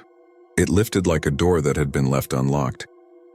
I'll never forget the sound, wood rasping wood, and under it a small gritty slide like sand. The coffin was empty. No bones. No clothing, no paper. A scatter of dirt like what you get on the floor after you sweep with a tired broom. And the lid, whoever cut the photos will remember this because I didn't want to see it, but I saw it. All along the inside of the lid were shallow, regular grooves. They weren't even. Some were almost scratches, some deeper. If you've ever had a cat claw you by accident, it looked like that. But spaced the way fingers are spaced. Louis swore and crossed himself. Mr. Pike swayed a little and sat down on the grass with his knees up, like a kid at a baseball game. June said soft, "No," and backed up until her shoulder touched the old iron fence. "No remains," Weller said for his recorder. His voice did this thing where it flattened out. "Interior lid shows," he stopped, then said, "Marks. We all went home." That sounds strange, but you do. Someone tapes it off and they say they'll be in touch and you go wash your hands too many times and smell cedar anyway. I went to bed early and woke at 2:17 a.m. to my phone vibrating across the nightstand. Unknown number. I answered because sleep pulls your brain's filter down like a windshield shade. All I heard was a soft scraping sound. Not loud, not like in movies. A steady shh, the way a fingernail makes on cardboard, with tiny pauses like someone was catching their breath between strokes. I said hello twice, then clumsy static and a click. I sat up. The room was black except for the green dot on my smoke alarm. The sound had stopped, but I was listening so hard my ears rang. I told myself it was a pocket dial. I told myself I'd forget it by breakfast. I didn't. The next morning, the yellow tape was flapping in a cool breeze, and the little crew didn't return, but Weller did. He had a folder and a worried line where his eyebrows tried to be friends. He asked Mr. Pike to come into the church office, and Mr. Pike waved me in too. "He's staff," he said. I took that like a badge. Luis pretended to trim shrubs near the door. "There were fragments," Weller said after he made us sit. "Under the lid. We thought they were splinters." Lab says human fingernails. "Broken off recently." He watched our faces. I didn't know what he expected. Laughter, a clever question. "Recently how?" Mr. Pike asked. His voice had gravel in it. The tech said, "Look, I don't want to put words in their mouth. They said not old. Not decades. Not even years. They said it looked like someone did it and it broke and fell off like it happens on a Monday. I'm telling you because rumors are going to fly and I'd rather you heard it straight." "I don't want to hear it at all," Mr. Pike said. He stood fast and walked out. That was uncharacteristic. He always finished conversations. He liked things tidy. Weller leaned in. "Don't repeat the word recent, people." He made a face like he was chewing something sour. "They'll make this worse. We'll handle it." We went back outside and acted like we were mulching. I could feel the shape of the headstone behind me wherever I moved. June texted me around noon, "Come by later. I have something." Weird old locket in a sympathy bouquet. EM is on the back. "I thought of you." I walked into her shop mid-afternoon. The bell over the door tinged and the place smelled like roses and watered soil. June pulled a small linen bag from beneath the counter and shook a locket into her palm. It was oval and black with a faded miniature pressed flower under clear glass. On the back, scratched faintly, were the letters EM. The hinge was modern. Someone had fixed it in the last 20 years at least. "Return to owner?" June said, half joking. "If your owner died in 1899. "Did a family leave it?" I asked. She shrugged. "Anonymous bouquet. I found it when I moved the stems to water. It snagged my sleeve. I clicked it open. Inside there was a tiny photograph so washed out it could have been a smudge. There was also a hair in a loop, the way people used to keep locks. I told myself it could be anyone's hair. I told myself the initials were common. I closed the locket and put it in my pocket because leaving it on the counter felt wrong. June gave me a look but didn't argue. That night the scraping came again at 2:17 a.m. My phone didn't ring. The sound didn't come from the nightstand. It came from the wall near the baseboard heater. Shh, patient and soft, a child drawing circles. The baseboard clicked as it cooled and the scrape threaded through the clicks. I held my breath and it kept going. I got out of bed slow, a person trying to be a ghost. I put my ear to the wall, then the floor. When my ear touched the floorboard, the sound felt closer. Like it wasn't on the other side, it was in the board. Wood can do strange things with heat and old nails. I know that. I'm saying it so you know I know that. I still slid the locket under my pillow without knowing why. In the morning I called Luis. "Come over," I said. "I want to show you something." He showed up with coffee and an attitude. He wore his cap backwards, which made him look younger than his 30 years. "What are we looking at, man?" he said. And then he saw the look on my face and shut up. We stood in the bedroom, two grown men in work boots, listening to a silence that felt like it was holding its breath. "Look, I'll show you," I said. I knocked the way you knock out of habit when you think something's hollow. 3 knuckles, quick. Then I listened, and from somewhere below the wall or maybe behind it, 3 answering thunk-thunk-thunks came back. Not loud, not immediate, with a tiny catch between each. Like whoever or whatever had knocked had learned it by watching human hands. Luis backed out of the room and laughed once, too high. "We're not doing this," he said. "You got raccoons in the crawl space." "I don't have a crawl space," I said. He didn't answer. His laughter died halfway up like a car that can't climb the hill. We went back to the cemetery because where else do you go after that? Mr. Pike tried to pretend everything was fine, but he kept losing track of what he was saying. He'd send me for a rake and then ask me where I'd put the rake and then find the rake leaning against the mower shed door. The disturbed plot was covered with a plywood box now, strapped down with 2 ratchet belts, the kind you use to secure cargo. "Temporary," Weller said when I asked. "Providence likes a sign that says under investigation." Around 4, a breeze came up that smelled like rain. The shadows were long and the maples made fingerprints on the grass. Luis pointed to the iron pipe at the EM head. "You ever try talking into one of these?" he said, like he wanted to be funny and couldn't land it. I don't think that's how it works, I said, but I was already kneeling. The cap was loose. I twisted it and it came off with a metal sigh and orange dust. The pipe was narrow, no wider than 2 fingers, and dark. Cold air came out of it, not a lot, but enough that my breath felt warmer by comparison. On impulse, I dropped a pebble in and waited. I counted to 20. From very far down, a small sound ticked up the pipe, not the clatter of a drop, not the splash you might hope for. A small, deliberate knock, 1 count later, 2. My heart hit my sternum and stayed there like a bird trapped under a towel. Did you hear that? I said. You threw a rock in there, Louis said, but his voice was too flat, like he was reciting a line. He put the cap back on brutally and stood up. We're done. 2 nights later, the church lights flickered and went out. The storm came in hard. Wind bullied the maples. Mr. Pike called and asked if one of us could swing by and check the generator for the cooler where they keep flowers and candles. He sounded embarrassed to ask. I said yes because I say yes to him, and because my apartment had started to feel like a stage set where only one actor knows the lines. I picked up Luis and we drove with the wipers slapping. Weller's cruiser was in the lot, pointed at the gate, headlights cutting rain at a hard angle. He got out and waved, the brim of his hat sending water off in a straight line. Alarm tripped at the maintenance shed, he said. Might be nothing. Might be kids. The maintenance shed is a long rectangle with green metal siding. We keep the mowers in one side and the supplies in the other. There's a loft where old decorations go to wait for holidays and faded flags stand in a bucket. The plywood box covering the EM plot was still strapped down, but the ratchets had bright fresh marks like someone had picked at them and then thought better of it. Rain made glossy beads on the belts. Inside the shed, the security light glowed a nervous orange. The power was out in half the town, and the little generator that ran it hummed a thin chainsaw hum. The air smelled like gas and wet leaves. There was a track of muddy boot prints on the concrete, only one set, heavy as if someone had changed their mind about whatever they came for and gone back out. I wanted it to be a kid. I wanted to be mad about kids. Anger is easy. I don't get my wish very often. Let me check the back, Weller said. He moved the way people do when they let training pull them. Purposeful, steady, shoulders a little tight. The 3 of us reached the supply side. The shelves of paint and hardware showed a thin layer of dust because nobody ever dusts there. Across the dust, finger marks drew a line. 5 fingers. Not pressed hard, just pushed along as if a person was learning to walk with their hands. The line ran to the far wall across a stack of folded artificial grass mats and stopped at the old funeral display coffin we sometimes lent to the church for the All Souls service.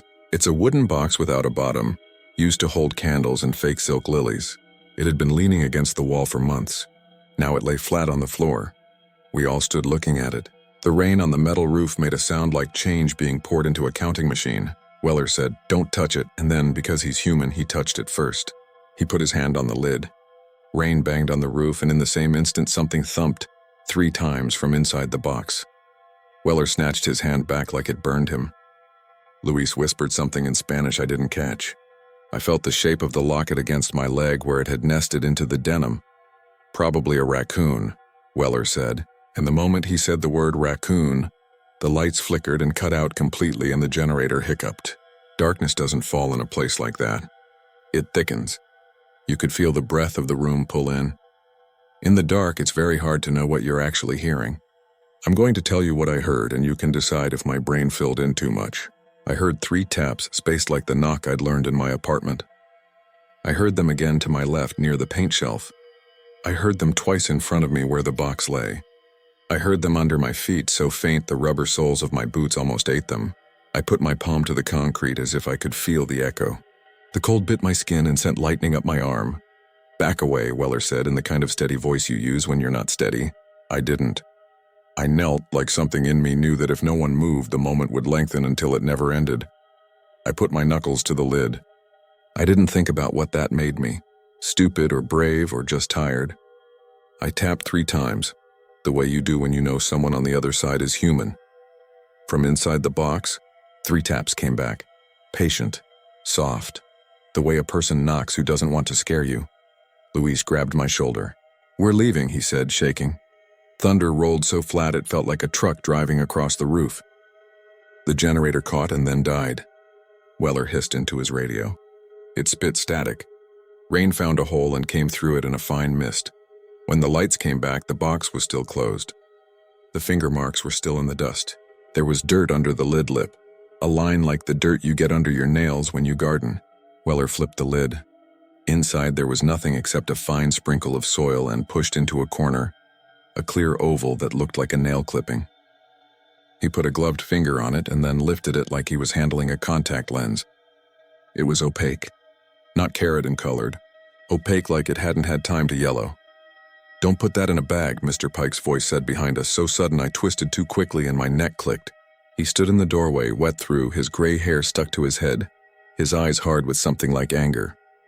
"Leave it where it is. We're not taking anything out of here that doesn't belong here.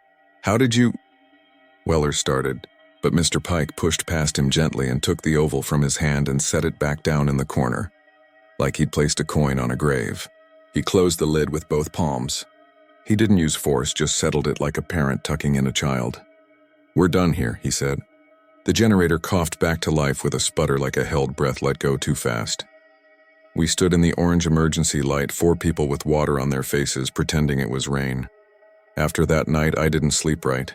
I didn't move out because where do you go that your brain doesn't follow you? June told me I looked like I'd been ironed. Louis started taking shifts at his cousin's garage. He said the smell of oil made more sense than dirt. Mr. Pike came to work early and left late.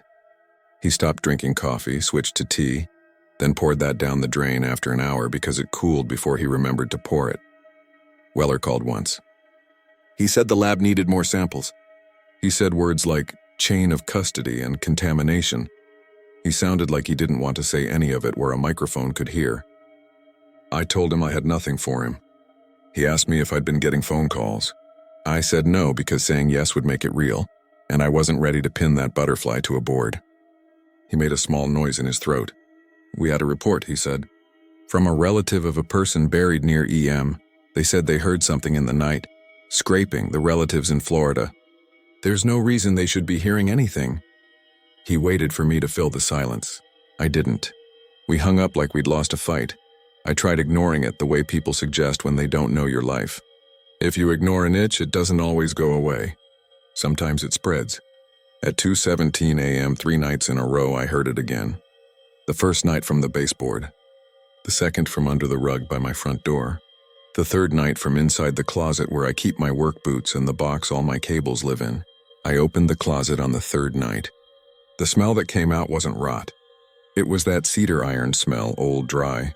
It made my tongue feel like paper. My boots were pushed back a little further than I'd left them. I closed the door slowly. I lay down on the couch under a blanket and watched the green dot of the router blink. When it blinked for a second, it was the locket under the pillow again, shining one-eyed. I tried to give the locket back to June. She didn't want it. She said she'd tried to research EM and found a page in a hand-typed pamphlet at the Historical Society where the author had written about a child interred on the North Hill, name unknown, initialed. Family left abruptly that winter. June's voice trembled. People left all the time back then. It doesn't mean anything. She put her fingers in mine the way we did when we were kids and crossed streets. "Keep it for now," she said. "Until we know. Daytime makes everything feel fake. Mowers make the air vibrate. The sun warms the stones and makes them smell like dust. It's hard to hold on to the dark. That's a kindness built into humans." That week, a family hired us to prepare a space for a bench under the maples near the old stones. The bench plaque had a smiling photo of a man with a baseball cap and a fish. We tamped the gravel and made it level and pressed the bench feet in. I watched a kid kneel and push his fingers into the dirt and pretend he was planting something. The mother said gently, "Don't, sweetie," and pulled him to sit. When he sat, his heels thumped the dirt lightly, and the sound made my mouth dry immediately, like someone had turned off the water to my head. I went home and pulled every item out of my closet and moved the couch so the rug lay folded and the baseboards were visible. The tapping didn't come that night. It came at lunchtime the next day, as if the thing inside whatever this was had adjusted. I'm not kidding. 12:17 p.m. I looked down at my sandwich and the bread looked like something that had never seen flour. I set it down and pressed my palm to the floor. 3 taps answered, faint as eyelashes. I called Mr. Pike. I told him I was losing it. He didn't say no. He said, "I hear it too." He said it while whispering, not like someone hiding, but like someone telling something to the air between us. "I hear it in the church, in the cupboards, in the drawer where we keep the spare batteries. If I knock, it knocks back. If I don't, it keeps knocking anyway until I feel rude." "What do we do?" I asked. "Nothing," he said after a long time. "We stop talking to it. We let it talk and we don't answer.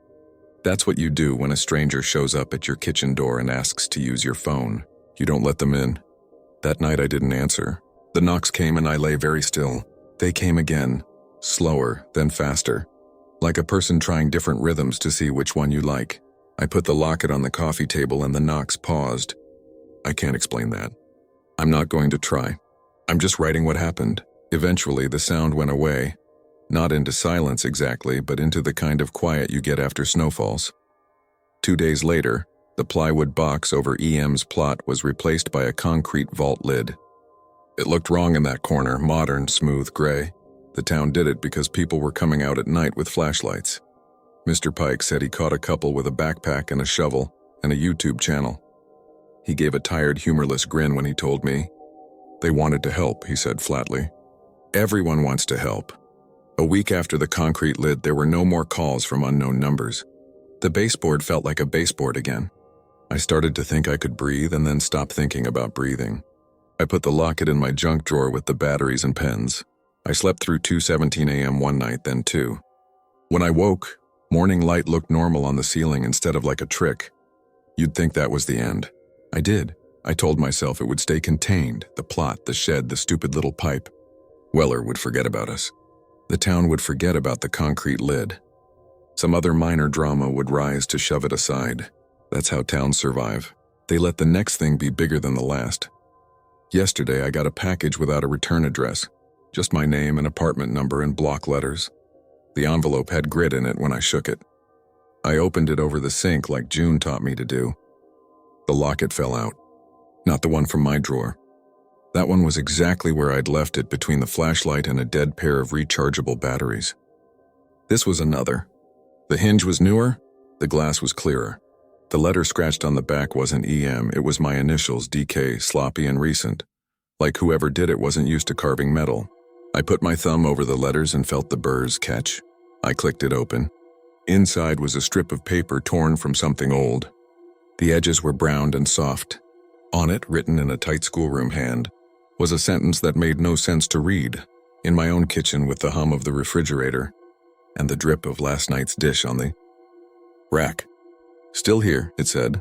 I went to the cemetery with the envelope in my pocket because not going felt like I was making a decision I didn't understand. It was late afternoon. The light had that thin copper line around everything that means the temperature is going to drop as soon as the sun hides. Mr. Pike was in the shed, relabeling a box of flag holders. He looked up and saw my face and didn't ask. We walked out to the north fence and stood by the concrete lid. He put his hand on it like you do when you try to be respectful to something you can't stand. "The funny thing," he said softly, "is that there's no record of an EM in the church ledger. The date's there. The fee's there. The initials are real. The name's not. People paid in cash sometimes. People forgot to write things down, or they wrote them down just enough and then decided that was enough." He looked at me. "You going to open that?" I did. I showed him the paper. He read it and nodded like he'd been expecting that sentence, and any other sentence would have confused him. He handed it back. "We get messages all the time," he said. "Notes tied to arrangements. Coins on a stone. Crayons at a child's plot in a cup. It's all the same thing. People saying, 'We remember you.' People saying, 'Don't leave yet.' What if the person never left?" I said. It came out of me before I knew I was the one thinking it. He didn't answer. He rapped his knuckles on the concrete lid, 1, 2, 3, then put his hand flat and waited. The sound that came up through 6 inches of poured modernity wasn't loud. It wasn't even ongoing. It was one small patient tap, as if someone had found a new rhythm they liked better. I didn't put my ear down. I didn't step back. I stood still while the air cooled and the maples rattled. Mr. Pike gave me one of his crooked looks. "You don't have to answer," he said. "You can let it talk until it gets bored and goes away." He smiled a little. "Sometimes that works. Sometimes it doesn't. Sometimes nothing works and you just go about your business and try not to hear it. I went home. I put the new locket beside the old one in the drawer. That was an hour ago. I can hear the neighbors upstairs walking around. I can hear the traffic on Maple Street catching the light. I can hear the refrigerator pipe click and settle. And from somewhere I'm not going to point to because it will make it worse, 3 small knocks. A pause, 3 again. Not angry, not pleading, practiced. I'm not going to knock back tonight. I'm not going to touch the baseboard or the floor. I'm going to sit on the couch and try to breathe like a person listening to rain in a safe house. If that doesn't work, I'll go for a drive until the maples on the ridge look like a black ribcage against the sky. I'll try not to think about the caretaker's hands on the lid, or the way Weller set the nail-like thing back down when he ought to have pocketed it for evidence. I'll try not to think about the tiny wind coming up the iron pipe and how, if you leaned close enough, you might smell something that isn't air. The last thing I'll tell you, just because it won't leave me alone, is this. When the officers dug 6 feet down, they expected to find vandalism. They found an open coffin, empty, with claw marks on the inside. That part might make the news. I've heard stranger things make it into print. What won't make it is the part where the lab said the fingernails were human and freshly broken. What won't make it is the sound of someone testing the rhythm of a knock until they get the beat of your heartbeat just right. What won't make it is that I felt the same grit from the envelope under my tongue when I swallowed. Like old soil. Like something that's not meant to be in anyone's mouth. It's quiet for a minute now. I'm going to stop here while it stays quiet. The room has that pause to it that houses get when they're listening. If you've ever lived alone, you know what I mean. The kind of quiet that feels like someone standing at the other side of a door, their hand on the wood, waiting to see if you'll open it or pretend you're not home. I'm going to set my phone face down and try not to watch the time. If you hear 3 knocks anywhere in your house tonight, don't answer. Or if you do, tell me what happened so I'll know what to expect when I finally can't help myself.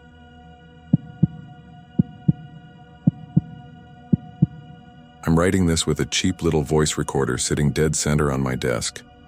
The red light off, but somehow still staring at me. And I need to get this out before I convince myself none of it happened. I'm not into drama. I'm not trying to go viral, and I hate the whole long-time lurker, first-time poster thing. I just know I slept maybe 2 hours last night. And every time I closed my eyes, I heard gravel moving. My name isn't important, but I live in a small town everyone drives past on the way to the actual places they want to be. We have a lake with a wooden boardwalk, a diner that tastes better at 1 a.m.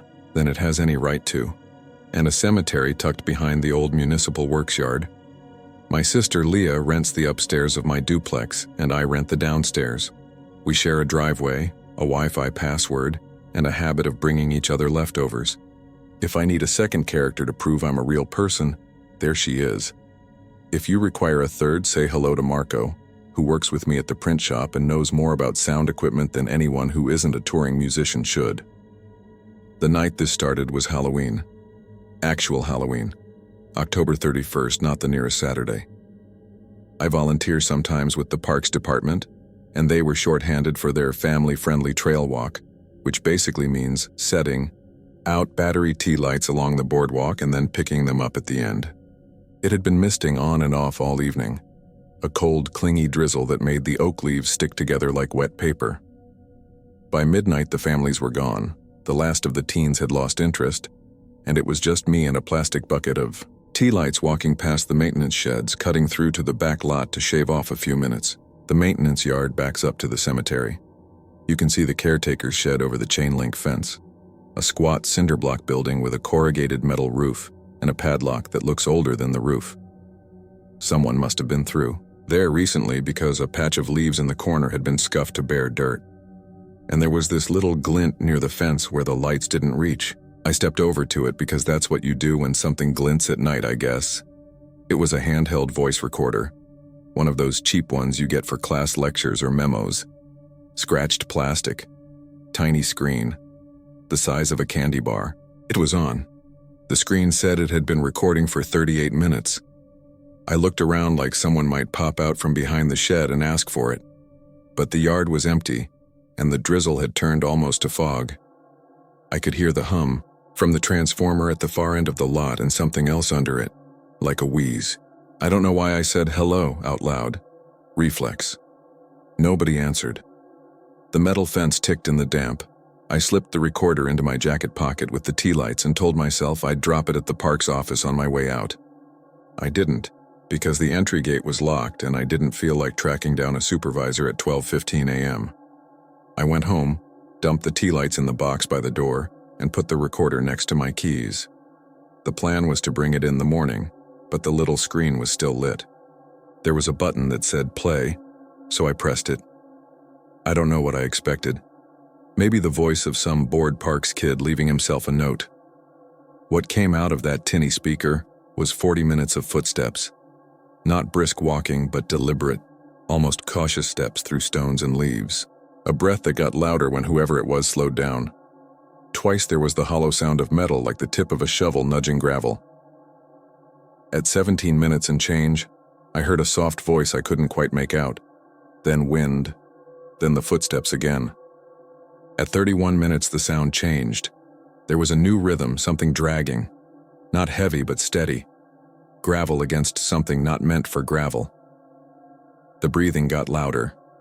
At exactly 38 minutes, the breathing shifted like whoever it was had leaned closer to the recorder and whispered, plain as anything, "Stop recording." And then the file ended right at 12:41 a.m., like someone had cut it off with scissors. The screen went to the file list after that, and there were no other recordings. I know because I checked, once, then twice. Then I handed it to Leah and asked her to check because I thought I might be doing it wrong. It was one file. Timestamp 12:03 a.m. on Halloween. I uploaded it to my laptop because that's the sort of thing you do when you have a Marco in your life, and I mailed him the file link even though it was past 1 in the morning. I wrote, "Tell me I'm dumb and this is wind." Leah told me I was scaring myself and stealing from the city. Not necessarily in that order. "Just return it in the morning," she said. "Maybe a kid dropped it. You love lost and found. Put it in the little bin and feel virtuous." We ate leftover chili at the counter and listened, and even she got quiet at the whisper. She looked at me. "You heard that, right?" I nodded. She said, "Okay, well, still. It's a prank. Like haunted house soundtrack prank." She didn't sound convinced. I slept with the recorder on the dresser because I was dumb, and this is wind. I woke at 2:17 a.m. Certain someone had walked past my window.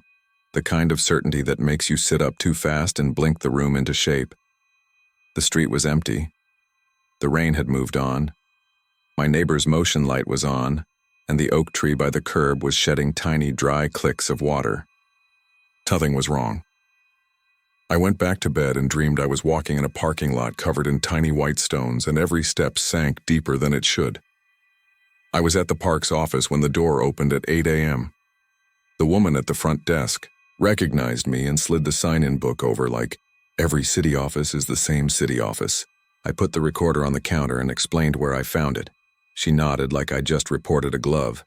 She made a note and said, "We'll put it in the shed office. He loses things."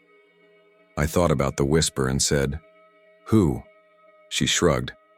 "Tommy, groundskeeper, he's fine, he just misplaces stuff." She said it like she was reassuring herself as much as me. I didn't think about it until lunch when Marco texted me, which is the only time he's early to anything. He sent a string of thumbs up and then said, "Not wind."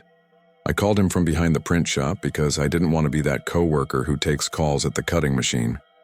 He said the breaths were human, the footsteps were odd because they were consistent like a metronome, and the drag sounded like a piece of something smooth moving over small stones. He said if it were staged, it was recorded in a place with pea gravel and minimal reverb. "Like a maintenance yard," I said. "You get this in a file drop from the city?" he asked. "I found it behind their yard, near the cemetery fence," I said, and he made a noise like he was trying not to be interested. "I turned it in this morning." "That's probably right," he said, but he didn't hang up. "Hey, your file ends mid-sentence without a click or a mechanical stop. It's clean. You know what I mean?" "No," I said, because I didn't. With those cheap recorders, when you hit stop, there's usually a click or a pop. If you run out of battery, there's a warble. That file just ends. There's a whisper at 12:41 and then nothing. No tail. "Okay," I said. So, Someone edited it after the fact, he said. And then he corrected himself. Unless the recorder did it. I checked the file list, I said. There was just the one. Right, he said. Also, be careful. He laughed after he said that, like he knew it sounded dramatic. The week moved forward like weeks do. The recorder wasn't mine to think about anymore. But the next night, November 1st, I woke up at 12:40 a.m. with the clearest feeling that someone had just whispered into my ear. I checked the time because that's the kind of tether you reach for in the dark. 12:40. I lay there and listened to my house, to the soft cycling hum of the fridge downstairs, to Leah's creaky ceiling joists. I must have fallen back asleep because my alarm at 7 felt like a shove. When I made coffee, I saw a small missed call notification from an unknown number at 6:10 a.m. and a voicemail that was 6 seconds of what sounded like a long breath. I chalked it up to butt dialing. I told myself this out loud in the kitchen, which is a new habit I don't love. That evening, after closing the shop, I cut through the boardwalk again to get to the parking lot because old habits die harder than they should. The caretaker's shed looked the same. The chain link fence had collected more leaves. As I passed the park's office door to the shed, the knob twitched, just the tiniest movement, like someone had put their hand on the other side of the door as I went by. It scared me more than it should have. The yard felt empty in the way an empty plate still feels like it belongs at a place setting. I told myself I was inventing things. I told myself I should stop telling myself things and just leave. 4 blocks from my place, I saw Leah's car was gone. We share a Google Calendar and she had trivia written across the evening like she does every Thursday. I heated leftovers. I set 1 plate aside for her, and because it was sitting there, because habits are mechanical, I took the voice recorder out of a plastic bag under the sink. That part makes me sound like a liar. I know I said I returned it. I did. I'm not proud of what happened next. The morning after I'd left it at the front desk, I made it to my car and then got itchy. Not physically, but there was this compulsion. Like when you leave the house and can't remember if you turned the oven off. I turned the car around and went back to Parks. I don't know why I did that, I just did. The front door was unlocked. The front desk was empty. The little plastic bin labeled "Found" sat to the left of the sign-in book. The voice recorder was on top, where anyone could take it. I took it. I told myself I would bring it back later when Tommy was there and I could hand it to a real person. That recorder sat under my kitchen sink for 2 days like a bad thought. I put it on my table that Thursday night and pressed play, knowing there was only the one file, knowing I'd listened to it already. It played the same footsteps through the same narrow speaker, the same breathing, the same faint metal. At the end, the same whisper. Stop recording. I let it sit there after it cut off and I listened for anything else, because sometimes cheap speakers hum out random bits of interference. My neighbor in 4B slammed a door and I practically put the recorder through the ceiling. Leah came in around 10 with her team name button still pinned to her sweater. She saw the recorder on the table and made a face. I thought you returned that. I did, I said, then I unreturned it. Why? Because I'm an idiot? I said. She sank into the chair across from me. Do you think it's haunted? No, I said. Then why did you take it? She asked, and I didn't have a simple answer. Partly curiosity. Partly because the whisper had felt uncomfortably familiar. Not in voice, but in tone. The way someone leans in when they already know you'll obey. It sounded like every manager who has ever said, "Let's table that," with the smile that ends a conversation. That might be me projecting. Leah picked up the recorder and turned it over. She pressed the buttons with that delicate cautiousness people have when they don't want to break someone else's thing. "It's sticky," she said, which it was. Our fingers smelled faintly like pennies after touching it. "I'll come with you tomorrow and we'll give it to the groundskeeper guy." "Okay," I said, like I meant it, like it was simple. We went the next morning before I opened shop. The park's office wasn't busy yet. The woman at the desk wasn't the same. When I asked for the groundskeeper, she made a phone call and said, "He's out by the shed, you can walk back." We cut through the lot together. The sky had that pale November light, like everything got dusted with chalk. By the fence near where I found the recorder, a guy in a brown work jacket was rolling a barrel of sand toward the shed. He was older than I'd imagined, late 50s maybe, with the flattened posture of someone who has lifted things for 3 decades. He nodded when we approached. "You Tommy?" "Mornin'," he said. "That depends on who's asking." I held up the recorder. "I found this by the fence on Halloween. I turned it in and then..." I lifted my hands, owning the dumbness. Then I realized I should have handed it to a real person. "It's yours?" He looked at the recorder like a person might look at a cat that isn't theirs. He didn't touch it. We had some kids messing about, throwing gravel at the door. I had one of them little recorders out here for notes, might have dropped it. I've been using the same one for a while. "This one has a recording from that night," I said, and Leah's elbow found my ribs gently, a reminder to stop oversharing. "Everything has a recording these days," he said. "I got a camera on my garage that sends me robo-emails every time a moth flies in front of it." He didn't ask to hear ours, which felt like the opposite of what a prankster would do. "Should I leave it with you?" I asked. He squinted at the fence line. "Leave it at the office." He seemed tired. "They'll log it." Then he added, almost as an afterthought, "You hear anything weird on it? You didn't hear it from me." We did leave it at the office. The woman at the desk wrote something more official looking on a clipboard and put the recorder in a drawer. That should be the end of the story. If it were a prank, that would be the end. That night, just before midnight, my doorbell rang once and then the porch light flicked off like the bulb had popped. I checked the peephole and saw nobody on the porch. The street was empty. Leah texted from upstairs. "Did somebody ring?" I typed back, "Probably the wind." While I was typing, my phone buzzed with a voicemail notification even though it hadn't rung. It was from the same unknown number as before. I pressed play and heard gravel. The timestamp on the voicemail was 12:03 a.m. I called the number. It didn't connect, but while it tried, there was this faint scraping sound on the line like a coin being pushed across a tabletop. I hung up. Leah came down with a sweater over her pajamas and we stood in the entry whispering like kids even though we live alone. "Call the police?" she said. "And say what?" Someone rang the bell and left a voicemail of landscaping. We didn't call. We went to bed. At exactly 12:41 a.m., the hallway outside my bedroom creaked. The sound of someone putting one foot carefully in front of the other on old boards. I knew Leah was in her room because I'd heard the squeak of her mattress above me when she lay down. The creak came from the stairs. It took every ounce of nerve not to call out. The creaking stopped. Just when I convinced myself it had been the house settling, a whisper came through the thin wall between our places, no louder than someone apologizing in line at a store. "Stop recording." And the words were so clear I almost stepped into the hallway, but I didn't. I lay there until the birds started hard in my throat. In the morning, the porch light worked again. The bulb hadn't blown. There was a dusting of something on.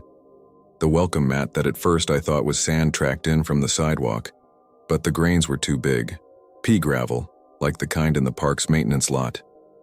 I swept it up and dumped it back into the hedge like that made it less weird.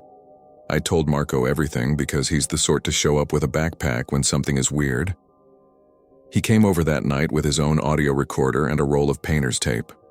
"We're going to do this like the guys who debunk haunted hotels," he said.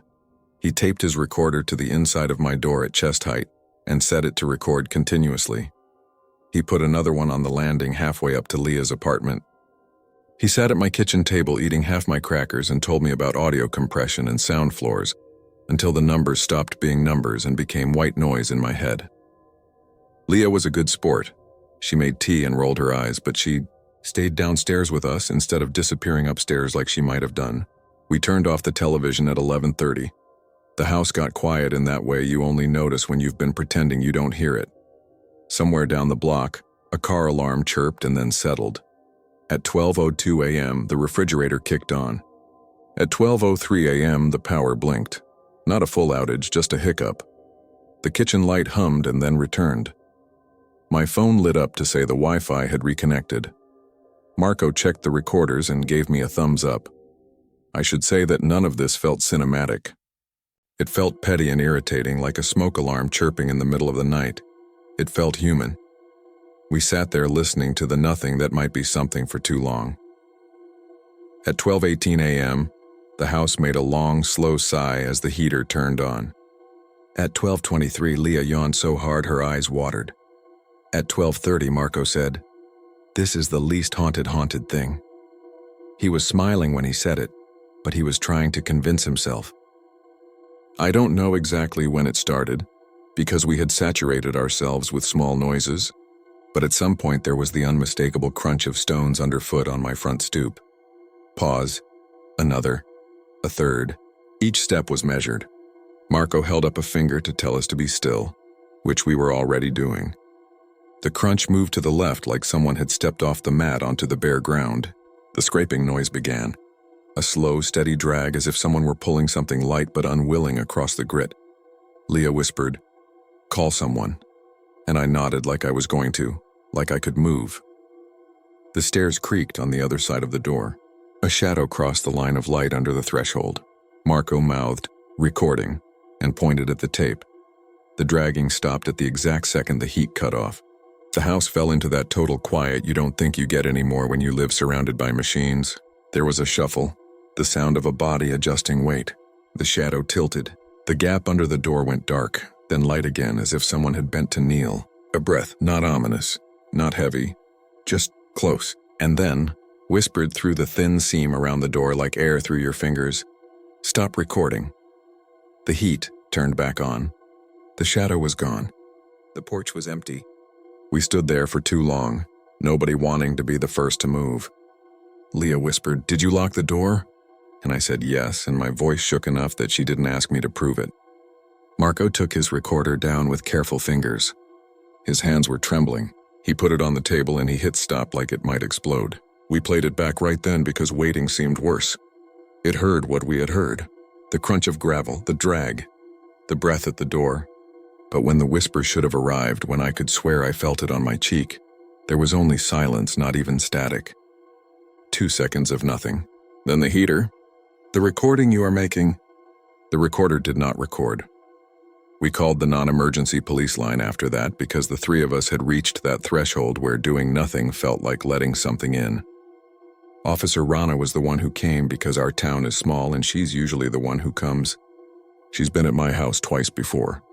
Once for a noise complaint that turned out to be Leah blending frozen bananas at midnight, and once when a raccoon got into the crawl space and made the kind of sound that convinces you you're about to be on the news. Officer Rana listened to us and didn't roll her eyes. She walked around the porch and shone her flashlight along the edges. She found smears of something white and granular by the edge of the stoop. She told me it looked like the dust from those pre-bagged gravel packs you put in planters, the kind that are clean and uniformly sized. "Any reason someone would dump decorative stones on your porch?" she asked, but there weren't stones. Just dust, as if you had poured a bag somewhere else and then walked across my porch. She wrote down the unknown number that had called me and promised to have a friend run it. She told us to lock our doors and maybe take a break from listening for ghosts because sometimes your ears start inventing things when you ask them to. The next day, my boss told me I looked like I had mono. Leah texted me a photo of a line of pale dust along her upstairs door, which she hadn't noticed at night. Marco sent me the audio file from his recorder, with the dead 2 seconds circled in the waveform like a bruise. He also sent a zoomed-in image of the gravel dust from my mat, and a link to a kind of pea gravel used in municipal lots. I didn't click the link. I didn't want to know how many things in my town matched. At lunch, I went back to the park's office without telling anyone. I don't know what I thought I would do. Ask for my recorder back? Ask to see Tommy? The front desk told me he was out again. I asked if they still had the recorder. She checked the drawer. It wasn't there. Someone must have picked it up, she said. I started to explain, then stopped because what would I say? The thing you lost is making house calls. I walked around back toward the maintenance yard. The chain was off the gate because a truck was halfway in, men wrestling bags of ice melt off the back. I stood by the fence and stared at the patch of ground where I'd found it, and I nearly stepped on it. The recorder lay there in the leaves, screen dark as if it had rolled off a pocket or fallen out of a hand. I looked around, half expecting a prank camera, but nobody paid me any attention. I didn't pick it up. I went to the shed and knocked like someone who has decided to be normal about this. Tommy opened the door and blinked in the light. "That recorder is back," I said, pointing. He looked past me. He nodded once. Some stuff doesn't stay put. He didn't say this like a creepy line from a movie. He said it like he was telling me the door swells when it rains. Is it yours? I asked. Was, he said. And then there was the faintest suggestion of a smile. Was all of ours. You know how it is around here. Someone puts something down and the place picks it up. Does it work, right? I asked, and he shrugged like the question was too philosophical. If you don't want it, don't carry it, he said. If you carry it, it carries you back. Then he stepped out and picked it up with 2 fingers like you'd pick a thorn from a shirt. He didn't hold it long. He dropped it into a plastic bucket of keys and gloves and faded orange flags. You can leave it alone now, I did. For all of 6 hours. That evening, the park's office called my cell. I don't know how they had my number unless I'd put it on the sign-in sheet months ago. The woman said, "We logged your recorder," and then she said, "It's gone again." "Did you come get it?" "No," I said. "It must have walked on out," she said. And she didn't sound like she was joking. That night, my doorbell stayed quiet. So did Leah's. I slept harder than I expected. I woke to a text from Officer Rana at 7:21 a.m. with a screenshot of a phone search result. The unknown number that had called me twice belonged to a retired municipal line that used to be assigned to the caretaker's shed. The number had been deactivated 2 years ago when they consolidated everything under the generic office number. She wrote, voicemail? Maybe some system glitch. Let me know if you get more. I stared at it long enough for the screen to go dark. I kept thinking about how clean the end of the recording had been. The way Marco had said there should be a click if a human hand stops a cheap device. How his recorder had a 2-second absence where a whisper should have been. If I'm being honest, what scared me most wasn't the idea of a ghost. It was the suggestion that something else had editorial control. That something could tell a recording not to exist. Saturday morning, I swept the porch again. There was more dust along the edge, finer this time. I poured a line of it into my palm and rubbed my fingers together until they squeaked. Leah came down with her hair in a messy bun and a look that meant coffee hadn't happened yet. Before I could say anything, she pointed at my kitchen doorway. The voice recorder sat on the floor just over the threshold, facing into the room. We both stood there too long. There was a small, sharp dent on one corner like it had been dropped on concrete. The screen was dark. I didn't want to touch it. Leah didn't either. She took a salad tong out of the drawer and lifted it like it was a snake. "You didn't bring this here?" she asked, looking at me over the recorder's plastic body. "I swear," I said, and the way I said it, I'd swear it again in any church you pick. "Okay," she said, and then, "We should throw it away." We didn't. It's strange what you can't bring yourself to do. We put it in a shoebox. We drove to the police station. We left it with a clerk who gave us a tag. When we got home, there was gravel dust in a neat crescent under the doormat like a tide line.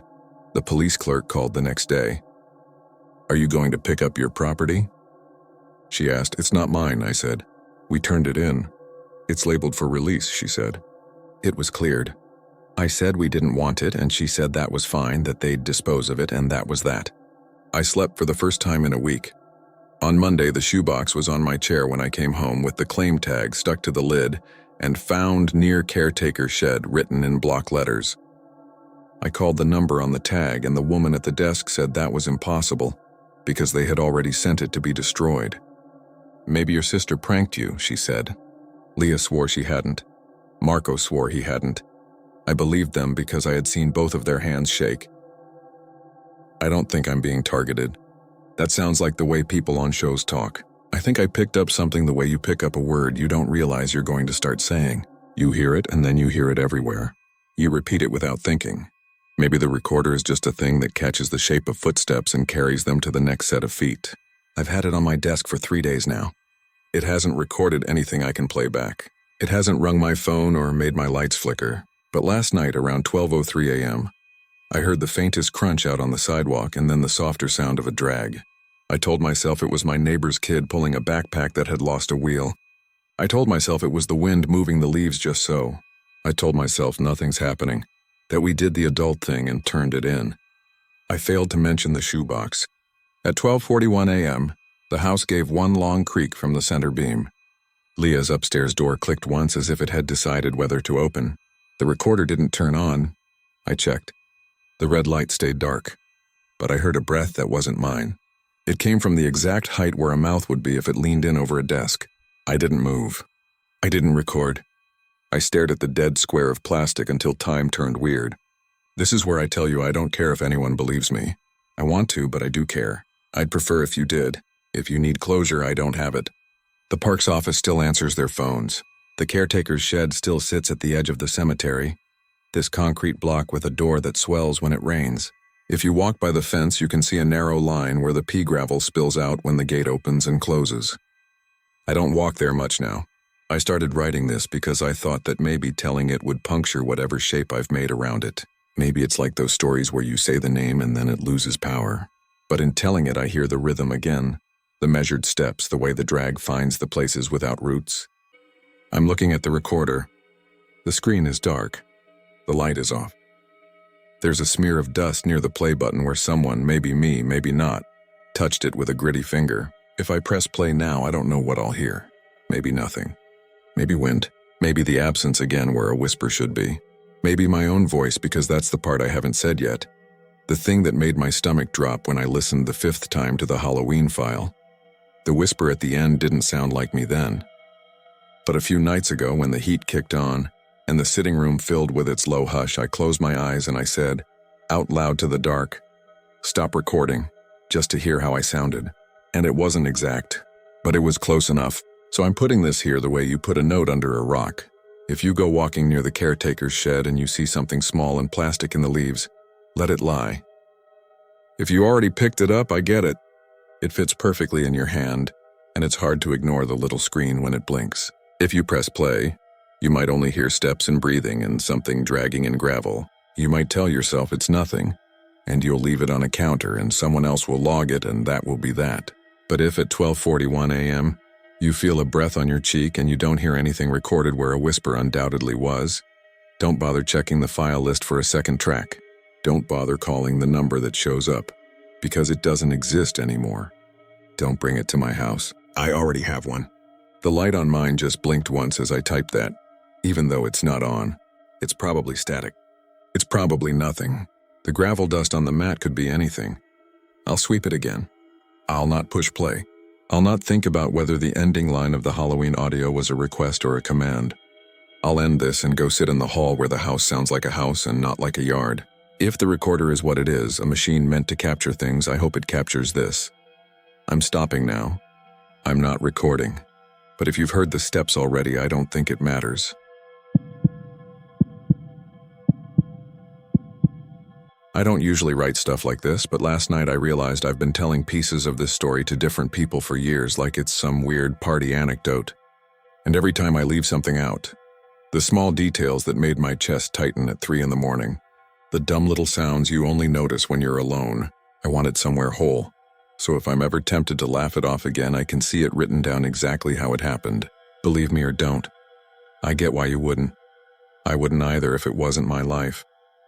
I grew up in a town that pretends it's bigger than it is. We have a downtown where the streetlights are hung with flower baskets in the spring, and little banners when the high school team makes the playoffs. There's a bakery that still closes on Sundays and a barber shop where old men watch muted baseball with their heads tilted back like sunflowers. If you drive 5 minutes past the last traffic light, the pavement turns to gravel, then dirt, and the fields open up like a yawn. At the edge of it all, tucked behind a windbreak of cottonwoods, sits Willow Creek Cemetery. No frills. Granite and marble worn to the same gray.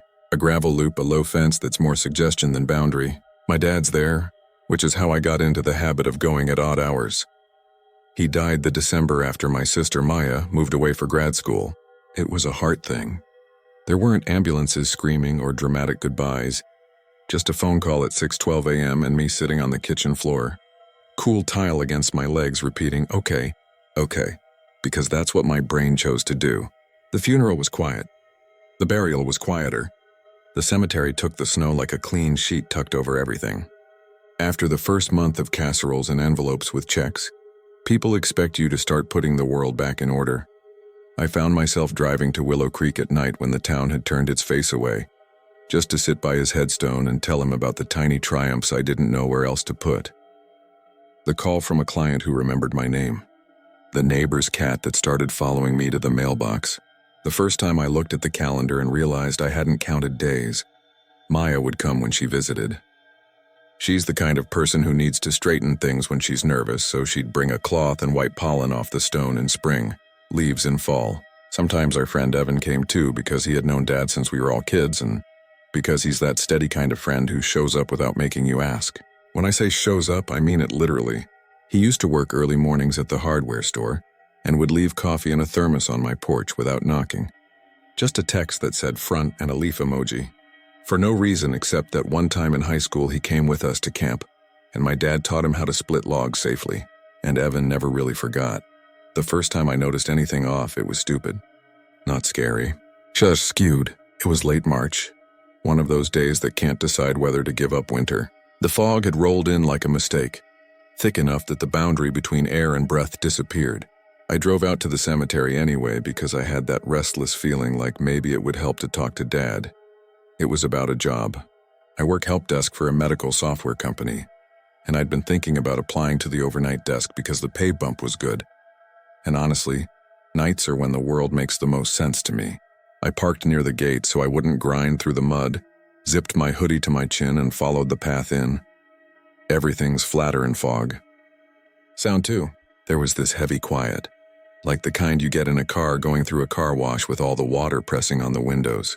I remember the crunch of gravel under my shoes, the metallic click of the solar light someone had stuck in the dirt along one row, this faint, damp smell of old flowers. And then I saw it. A small stack of laminated paper strips zip-tied to the metal sign by the path, the one with the map and the rules and regulations. The strips weren't new, but I'd never seen them. Missed them, I guess.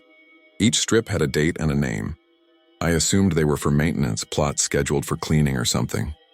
The top one said 0323 and listed two names I recognized from stones near my dad's, Harrison B. and Trent, L. The one below listed more. Then the bottommost, newly added, just said 0324 and one name I didn't recognize, Latham. I thought I'd ask the groundskeeper. He's a retired teacher named Mr. Alvarez, a thin man who always wears this green canvas jacket no matter the weather. Like the jacket is how the job works. It wasn't snowing or raining, but I heard this faint dripping like the fog had weight that was gradually letting go of the trees. I talked for a while, to the stone really, but it fit in my mouth as Dad. On the way back to the car, I took a photo of the map sign for no reason other than, I'm the kind of person who thinks I might want to look up those names later. It was dark enough that my phone's flash-washed everything in that brutal white that makes the world look like an evidence photo. I hate that. The fog cut the beam down to a short cone. I went home, warmed up a frozen burrito and told myself I'd look into the overnight posting in the morning. I didn't look at the photo until the next day on my break. And when I did, something snagged my brain. The strips were there, 3 white bands of laminated paper, and the bottom one said 0324 Latham. That made sense because the date matched the day after I'd visited. Except in the picture, the fog glows in the flash like smoke, and my reflection is a pale smear in the glass, and in that pale smear, the black text on the strip doesn't look like Latham. It looks like my last name. It was one of those moments where your stomach flips even as your head says, come on. The brain plays tricks. I zoomed, I squinted. I told myself the A and the H are easy to confuse. The short lines of the T and the L blur in bad light, and it's a common name anyway. I put the phone down. I answered 2 more tickets. I picked the phone up again and looked. Zoomed so far the letters broke into blocks. Every time, just for a beat, I saw my name, and then it slid back into Latham. I closed the photo and told myself I was being stupid. That would have been it. A glitch. A moment you chalk up to eyes and brain. It should have been it. That night I had a late dinner with Evan at the diner that used to be a train car. He smelled like pine cleaner from work and kept shoving the ketchup at me like he did when we were 12. We talked about the overnight position, and he said he thought I'd love it because I already lived half the time in that hour nobody else wants. I mentioned the map sign in passing, asked if he knew a Latham. He hummed and squinted like the word itself was old gum he was trying to remember the flavor of. And then he snapped his fingers. There's a cop, he said. Older guy. He used to live next to my aunt. He'd always complain about kids cutting through his yard. Latham. Why? I said no reason and meant it. There was no reason. A last name on a lamination from the cemetery isn't fate. It's ink. The weather turned and spring settled properly. The daffodils in Mrs. Kemp's yard showed up overnight like a little parade. I got the overnight job. It was less romantic than it sounds. Fluorescent lights, hum of old HVAC, the way your phone feels wrong in your hand at 3 a.m. because it could be any time and your body doesn't know. On slow shifts, I'd pull up the security camera for the front lot to watch the automatic sprinklers kick on at exactly 2 mar, the water catching the light and making little rainbows across empty spaces. It made me feel like a person in a book, if that makes sense, this small world with its habits. I tried not to go to Willow Creek on my nights off because it felt like work, to look at screens and then walk into another kind of quiet. Maya came home in May. She stayed with me for a week before moving on to another friend's couch because we've always loved each other better with a little space. We went to the cemetery together one sunny morning, a normal time, with a normal sky, because she wanted to plant those small flags of white flowers our dad liked. We walked past the map sign and I looked without even meaning to, and there was a new strip zip-tied on. So 514, one name Latham. I pointed it out, tried to sound casual, and Maya shrugged. "Wow," she said, "popular plot." She meant it joking. Her hair was in her mouth from the wind. She tied it back with a red elastic and kept walking. We spent an hour kneeling in damp dirt and talking about our cousin's kids, who were at the age where every photo is a gap-toothed smile. When we left, I took a photo of the sign again on impulse. The black text was crisp in the bright light. It looked like Latham. It was Latham. It was so clearly Latham in daylight that my embarrassment about the fog photo solidified into a private joke. I had almost convinced myself the cemetery had scheduled me for maintenance. A week later, an alert popped up in my work email. Police incident report requested records for a call placed from our facility's phone tree. Part of the overnight desk is contacting on-call surgeons when a system flag goes off. The alert had nothing to do with me. It went to day shift. But the name in the header stuck. Officer R. Latham. No relation, my brain said, as if it had been waiting to say that. That afternoon on my way home, I drove the long way to pass the cemetery. The gate was open. The maintenance shed door was open too. A wooden dark rectangle with a dustpan leaning against the frame. Mr. Alvarez was raking the thin grass near the path.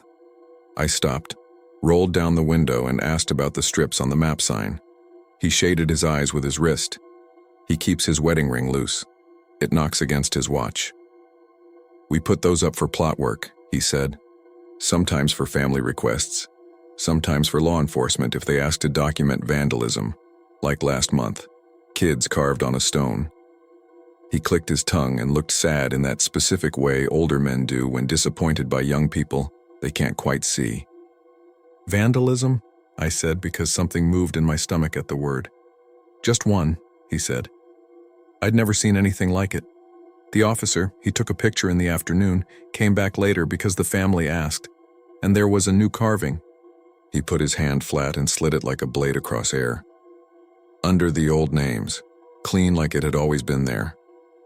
He said the officer had been rattled. He said the officer retired the following week and then, 2 weeks after that. People found his cruiser outside the cemetery early in the morning with him asleep or something like asleep. Hands on the wheel, parked facing the gates. Paramedics took him away. Mr. Alvarez didn't know more than that except that he had told his wife he'd start locking the shed, even though, in 50 years, nobody had ever touched his rakes. I might have left it there. Small-town gossip. But because human brains are raccoons for shiny terror, that night between tickets I pulled up the news. There was a brief. Police officer found unresponsive in patrol car near Willow Creek Cemetery. Transported to the hospital. No foul play suspected. The name wasn't listed, but the comments, our local paper still allows them, God help us, referred to him. Latham. A few called him a grouch. A few said he'd helped them out with a flat tire once. Someone said he'd taken a picture of a damaged headstone for a report and had been spooked by something on the stone that wasn't there earlier. I couldn't stop thinking about my fog photo. I dug through my camera roll to show Evan because he's the kind of person who tests the locks twice, but also will go toward a weird noise just to know what it is. We sat in his truck outside the hardware store after his shift. The truck heater half broken so it sounds like a growl when you turn it on.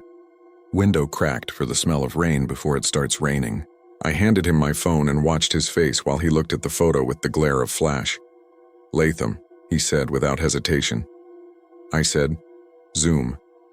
He did. Still Latham. I felt stupid then, and I almost didn't show him the one from the bright day with Maya because it made me feel like I was doing a card trick, but I did anyway. And he said, "Yep," and handed me back the phone. It should have been the end of it. See the rational explanation, let the fear drain. But the fear didn't drain. It flattened and spread, like water from a tipped glass pulling into seams you didn't know your table had.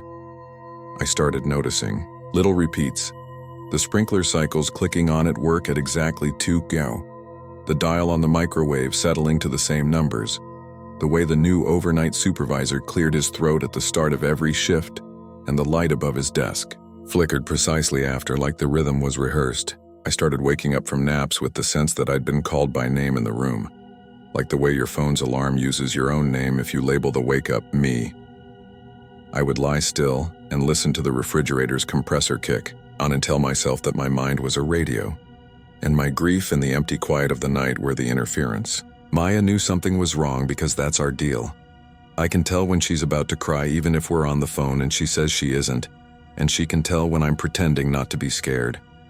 She made me go for a walk on a day so hot the asphalt felt soft under our sneakers and handed me a bottle of water and said, "Okay, say it. Out loud makes it boring."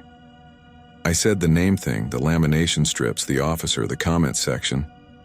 I didn't say that on my last night off. I had dreamed my own headstone with my last name and my first initial, like they'd already ordered it and were waiting for the detail. I told her about Mr. Alvarez and his ring. I told her how the word Latham snagged in my throat like a fishhook. Maya listened and then, because she's the social worker version of a bulldozer, said, "We're going at night. We're going to look at the sign, and it's going to be a name that is not yours and your brain will stop." I said, "That's not how it works," and she said, "I know, but we're doing it anyway." We told Evan because there's strength in 3 and also because he has this stoic way about him that makes bad ideas feel reasonable. He brought a flashlight the size of a baton that he kept in the truck for when he helped his uncle check cattle fences. The 3 of us drove out to Willow Creek at 10:15 on a Thursday because on Thursdays the diner closes early. And when a place that's usually open goes dark, the town feels like a stage set after the actors go home. The gate was closed but not locked. You can push it with 2 fingers and it creaks like a door in a movie, a sound you could roll your eyes at if it didn't go right under your skin. The air was clean with that green smell you only get right after the sprinklers run. We stood in the gravel, our shoes scuffing. Without saying it, we walked toward the map sign because that was where the challenge was, where the joke, if there was one, would be spoiled. Maya got there first because she moves toward, not away. The flashlight beam washed the glass. The lamination strips were there, slack with age in some, crisp in the newest. The bottommost strip said 0718, one name Latham. Maya laughed, and her laugh bounced small and tight off the glass. "See?" she said. "There." It was so plainly that word that I felt embarrassed for dragging us into the night for nothing. Evan slanted the flashlight to cut the glare, and I looked straight at the letters. I read Latham. I watched myself read it, felt the shape of the L on my tongue as if that matters. Maya raised her eyebrows like, satisfied? That should have been the full stop. Except I stepped closer because I wanted to prove to my own dumb self that the lines were what they were, and the glass fogged with my breath, and in that thin film my name rode up like an oil slick on water, darkening and darkening until the A in Latham looked like an R on the left side and then like nothing but my last name, bold and sure. I jerked back like a dog spooked by a mirror. Maya said, "What?" Because her brain is a scientist, and she hadn't had the years of practice my brain had at seeing corners in rooms that are empty. I didn't say anything. I leaned in again. The fog was gone, the letters steady. Latham. "It's fine," I said too quickly. We turned off the flashlight for a minute to let our eyes adjust. The sky had that chalky strip of Milky Way you can see if you leave town, like somebody dragged a finger through coal dust. Crickets. A distant sigh of a truck on the highway.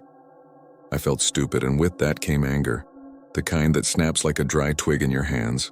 I said, "Let's go say hi to Dad and then leave," because I wanted the night to resolve into something gentle. We walked the path we knew, which is muscle memory.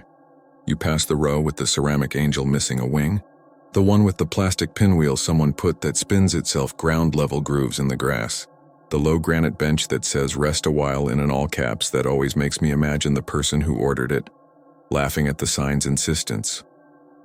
When we reached the stone, a solar light someone had stuck in the earth glowed as if it were breathing.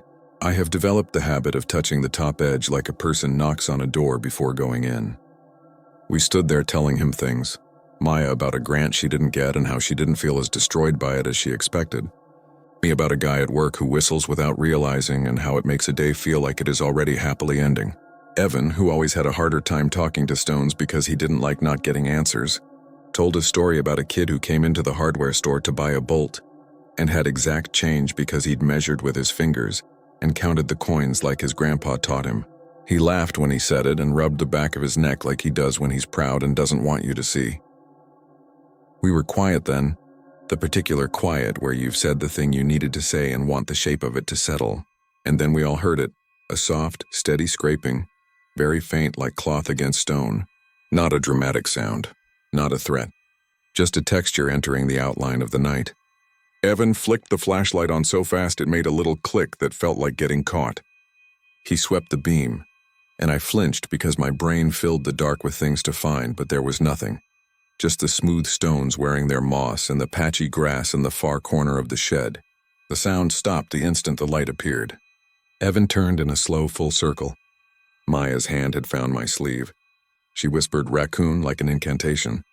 We listened. The crickets took a breath and started again. Far off, we heard the hydraulic whine of the water tower's pressure gauge. Nothing scraped.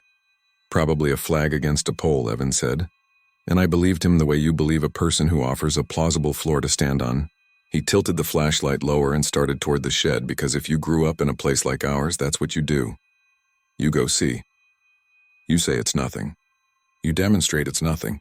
He was 10 paces away when the beam found the bench. The "rest a while" bench, and the words were wrong. Not that they had changed. Not that they ever said anything else. Just that light and shadow made them look like a not word in the beat. His hand moved the flashlight past them. The muscles in my back crawled the way they do when you walk through a spiderweb you can't see. I heard Maya swallow. Evan was saying something about the lock on the shed and how you can tell when a door's been forced by the splintering pattern. He tugged the knob. It didn't budge. He grunted. "Good," he said as if congratulating a door. I heard the scraping again, and this time it wasn't distant. It was at my feet. Not under me. Not like a horror movie hand. Just the sound of a small hard object being dragged across a rough surface. I looked down at my shoes at the gravel and saw a small line etched in the dust as if a nail had been pulled and it had traced a single mark. The beam found it too. The mark ran straight and then hooked at the end like the beginning of a letter. I said, "Stop," and Evan turned with the flashlight, the beam landing on my hand where it gestured without meaning to, then sliding down to the line on the dirt. The three of us stood around it like it could tell the future. "There's wind," Maya said, but there wasn't. The air was extremely still, like it gets when thunder is somewhere else deciding where to go. Evan crouched, put the flashlight on the ground to free his hands and brushed the gravel aside. Something silver winked. He picked up a screw. "From the gate," he said. He held it up. It caught the light and gave it back. "It rolled," Maya said.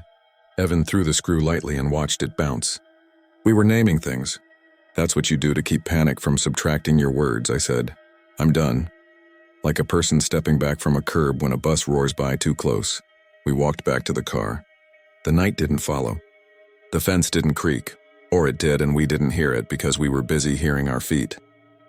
When we got to the map sign, I didn't look because I had decided to not feed the fear that sits patiently and waits to be fed. Maya didn't look either, which I know because I was watching her and she was very deliberately watching her shoelaces. Evan did look because Evan is the person who checks if the stove is off by touching it, and he stopped walking. The beam landed on the lamination strips. He took a breath like a person about to dive. He said my name once flat, then again, but like he wanted the word to be soft so it wouldn't break. I did the thing the horror movies teach you not to do. I went closer. The bottom strip had changed. The zip tie was the same. The plastic rectangle was the same. The date, printed in the same font, had ticked to tomorrow. We were into the next day by then by a few minutes. My phone's clock was on 12:04. The name, smooth black, no smudging, was mine.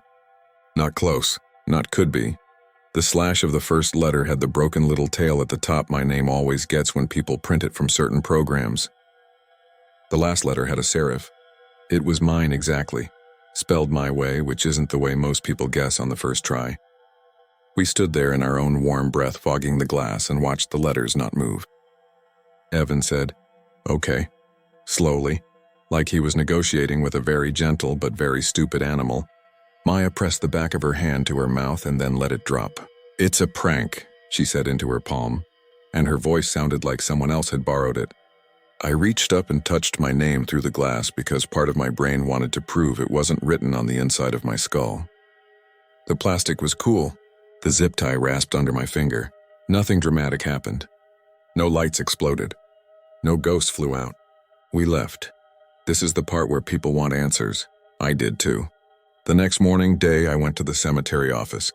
It's a small room with a file cabinet and a desk that was probably a kitchen table once. The office smelled like lemon-scented cleaner and paper. Mr. Alvarez was there, jacket on a hook.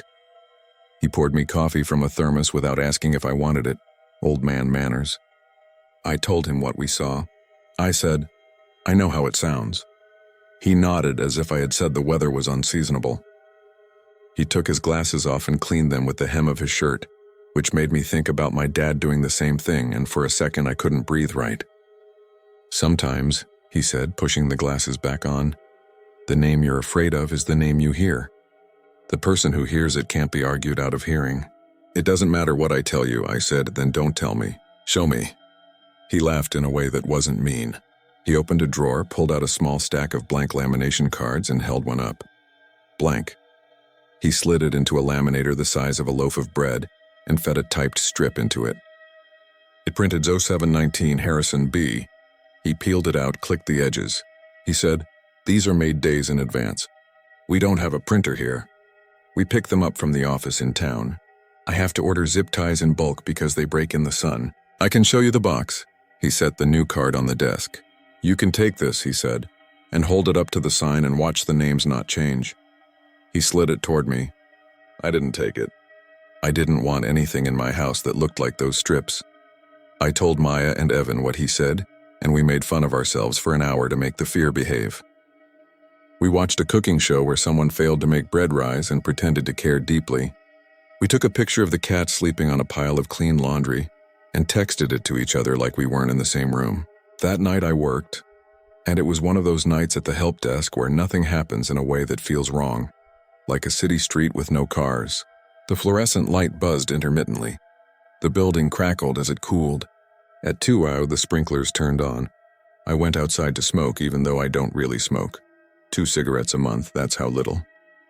I stood in the halo of the security light and watched water arc through it, making the air look like it had static. When I came back to my station, my mouse had moved because that's what happens when security runs updates. But my brain did that stupid mischief of, "Someone has been here." I clicked open my inbox. There was one email in it that shouldn't have been, an automatic notification that my name had been added to a work schedule starting next week. It assigned me to a shift that didn't exist, Oro 0 to 0 days as needed. It came from a no-reply address. That's not spooky. That's a programming mistake. I flagged it for the day supervisor and wrote a note explaining the error. I also felt my stomach pull tight. I had the sense of a thread running through multiple rooms being tugged from somewhere. I told myself not to go back to Willow Creek for a couple of days. I told myself to leave well enough alone and let my brain cool. I made lists. Grocery list, green onions, dish soap, coffee filters, chores, vacuum under couch, petty fantasies, quit job, buy van. I answered texts from Tara, a coworker who keeps snacks in the top drawer and refers to all doctors as Doc, like an old nurse. She asked if I wanted her extra ticket to a minor league game. I said yes and hoped the shape of a crowd would smooth me back into an ordinary person. We went and I drank a beer that was too warm, and we made up backstories for the people 2 rows down. He's a retired math teacher. She runs an Etsy shop selling baby quilts, and it worked for hours. I laughed and forgot, the way you do when you let sunlight blind you on purpose. It was only when I got home and found a small muddy footprint in the hallway, mine probably, from when I took my shoes off in a hurry, that the shape of the fear slid back into position. On Saturday, Maya left to visit a friend. She hugged me twice at the door like she does when she doesn't want to say the things she would say if she had one more minute. Evan texted a photo of a chipped paint can with the caption, "Lil Guy in the returns," which was not funny but made me smile. I went to bed at 9:30 because my body had started to think of 9:30 p.m. as noon. I woke at 12:03 with that heaviness, like a book had been placed on my chest. The apartment felt humid. The refrigerator hum was too loud. I had a glass of water and stared at the microwave clock whose blue numbers always look mournful. This is the part of the night where you will decide whether you accept the world as it is, or poke it and see if it moves. I picked up my keys. I don't know why. I told myself I was going to the gas station for milk. I turned left instead of right. If you're from a small town, you know the roads like parts of your body. My hands turned toward Willow Creek before my brain caught up. The gate was closed. The sign creaked just once in the wind, except there wasn't any wind. I parked near the road and shut off my engine, which made the night feel like it got larger, a living thing exhaling. I told myself I would stand by the fence and see the map sign from there and then leave. I told myself I would not walk in. I walked in. I didn't bring a flashlight because I didn't want to light up the night and make it notice me. It was dark enough that the stones were only ideas against the ground. I stopped by the sign. My hands were shaking, but in that way where you only know they're shaking because the light from the nearest street lamp 12 yards away glints and dies on your knuckles. The lamination strip stacked neatly. The bottom date said 7/20, which, if I had taken my phone out to check the time, would have matched the new day by 3 minutes. The name on it was mine. I stood very still, not because I thought something couldn't see me if I didn't move, but because I was giving the night a chance to tell me what it really was. My brain went through its catalog of possible explanations with the speed of panic. Someone is messing with me. Who? Why? My eyes are wrong. Okay. Then what about daylight? I'm wrong, always possible. Time is a loop, nonsense. Grief makes patterns where there aren't any. Yes, yes, yes. It didn't matter. The letters were there, tidier than my handwriting would ever be. I reached for them and stopped my hand an inch from the glass because touching it felt like a decision I didn't want to make. I heard the scraping again. Light steady, not in the grass, on stone. The sound of a careful small movement.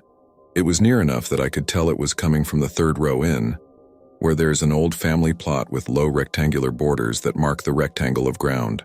I didn't want to look. I looked because I have always looked, and it is the only part of this I can say with certainty. The things you don't look at grow teeth. I took one step off the path, then another. My eyes adjusted. The low border of stone showed as a darker gray against the dark. The scraping came in little bursts, 3 short pulls, a pause, another. When I reached the edge, I could see the top of a headstone that had been there as long as I could remember. Pitted by rain, softened to a wordless slab. The face of it glowed very faintly. Not light-like illumination, but like something that has been touched so many times it holds onto heat. My own face felt cold. I leaned in and saw a word, the start of a word, scored into the stone like a child's neat print. The letters were shallow but clean, like a careful person with a steady hand and all the time in the world had been at work. The letters spelled my name up to the 3rd letter. The last line, just a stroke, was unfinished, the kind of unfinished that tells you the person will be right back. I didn't run. I should say that for myself. I walked backwards to the path, which felt like walking uphill underwater. I turned, and my peripheral vision did the thing it does where it invents something tall to my right, and I kept my head forward. I reached my car and slid in and turned the key and didn't put my seatbelt on until I was at the end of the road, because the seatbelt ding would have made me scream. When I got home, I sat in my kitchen with the light off until the window squares went gray. The bird started and stopped. The coffee machine made a little pop when I turned it on, like it was surprised to be alive. If this were a different kind of story, I'd end it with a revelation. I'd tell you we learned Mr. Alvarez was joking with names, or the lamination company print samples and I somehow got on a list. Or Evan fessed up to the most elaborate prank of all time. or I'd lean fully into the other direction and give you a clean supernatural rule. If your name shows up, you have 7 days. If you don't touch the name, you're safe. If you touch it, you're marked. We love rules because they make fear manageable. I don't have rules. I have what happened, a word that wasn't there and then was. A sound that was a scraper on stone, not a ghost in a sheet. A man in a patrol car whose name I keep not saying out loud like that will help him. I have the way my own name looks today. The letters on my pay stub. The drop-down menu of select your name at work. How for a second they all looked wrong. Like a close cousin of my name wearing my sweater. Maya tells me to live my life like a person whose name is not on a list. Evan tells me if anything, anyone wants to meet us at Willow Creek again. He'll be there first and he'll bring a real lantern because light looks less like panic when it comes from glass. Mr. Alvarez told me yesterday that the zip tie box is half empty already and he needs to order more. And he said it in a way that made me imagine the zip ties breaking one by one in the sun and names sliding into the grass like shedskins. My neighbor Mrs. Kemp asked if I could bring her mail in while she's away next week. I said yes automatically and then stood in my living room with the email open and thought about how next week is something we all say like we own it. I haven't been back to the cemetery since, but I saw something this morning that has me pressing my face to the window, like I did when I was a kid waiting for snow. Across the street, the city replaced a bent street sign, the kind that lists the cross streets, and when they lifted the old one, I could see the ghost of the letters stained into the metal where the sun had baked around them for years. It's a trick of light and time.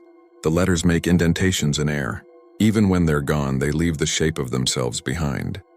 The new sign is clean and bright. If I stare at it, the sun makes me tear up and the letters blur, and just for a second the name of my street doesn't look like my street. It looks like a name I know too well, one I am trying not to read. I keep my phone on silent now. That's not mystical. It's because last night, right as I was falling asleep, I thought I heard my name said as if from the hallway. Not whispered, not dramatic. Just the way people say your name when they are checking if you're awake. I got up, heart doing its dumb bird thing, and looked. Nothing. But when I picked up my phone to check the time, the lock screen had a photo suggestion. Those little auto-made memories mounted from March. It was the picture of the map sign in fog, the one with my reflection and the glare, the one I laugh at. The phone offered a title without asking me, the day before. I didn't delete it. I know myself well enough to know that deleting things only makes them sharper. I set the phone face down and lay back in bed and listened for the refrigerator and the pipes and the small settling groans of an old building. And I thought about the night I stood by the map and my name was there, clean as something printed and laminated and zip-tied for strangers to read. I thought about the unfinished letter on the pitted stone. I pictured someone out there with patience and no hurry, finishing that line tonight, tomorrow, whenever they like. I don't know what my job is in this story. Maybe just this, to say it exactly. To leave it here like a note in a pocket the next time I wash my jeans and forget. If you go to Willow Creek, which I don't recommend after midnight, for reasons that have nothing to do with ghosts and everything to do with how big the dark can be, and you pass the map with the lamination strips, and you stop because humans stop at signs, you might think of this and laugh at me, and that's okay. You will read a name. It will be a name that isn't yours. But if for the smallest split second you see something else, I'm asking you for one favor. Don't breathe on the glass. Don't test it. Don't give the letters anything warm to hold.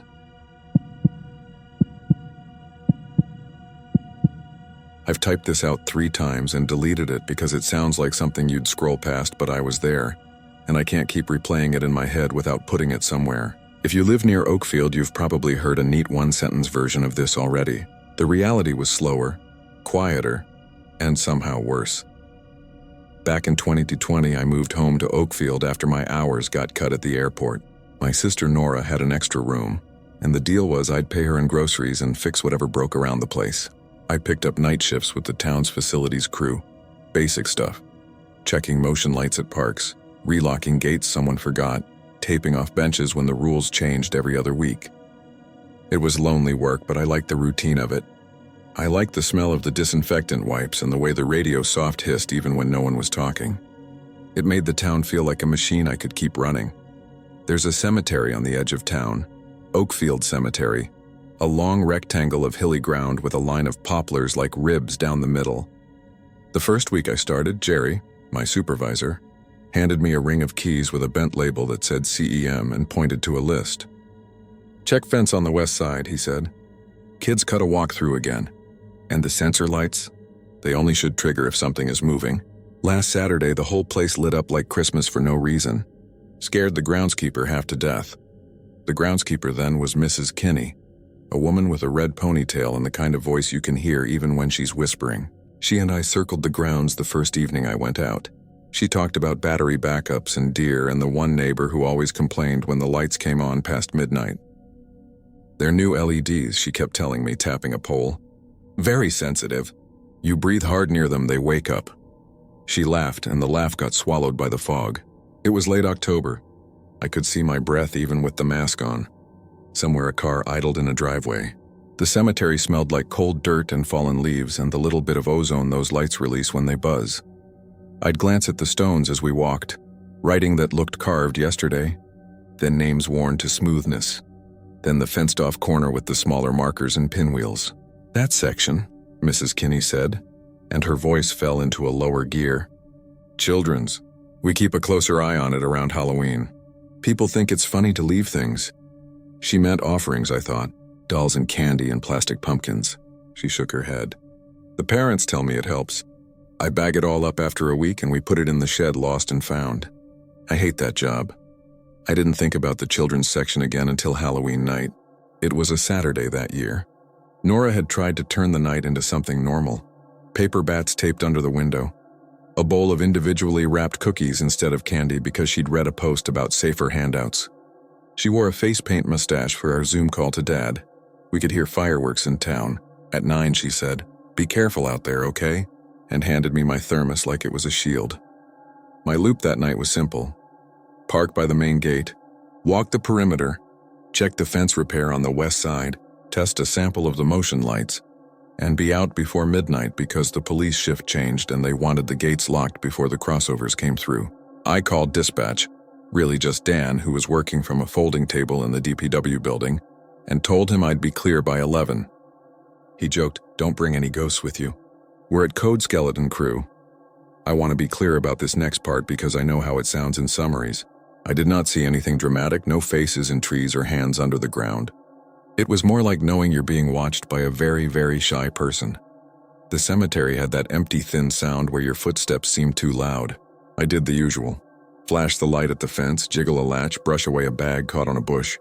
The motion lights came on about 4 seconds after I passed one by one, following me like a set of slow, thoughtful eyes. I tested the box near the east corner. The LED kicked on, cool and miserable, and then I heard something down near the poplars. Nothing big. Something like the waver of paper. There was a lantern sitting 3 stones in on the children's side. Not a plastic pumpkin. The kind of paper lantern you might make for a school project. White, pleated, with a little wire hoop for a handle. It threw a steady waxy yellow circle on the grass. The candle inside it was real, with a curled black wick and a pool of fat. I thought the groundskeeper missed this. Someone probably put it there after she did her rounds.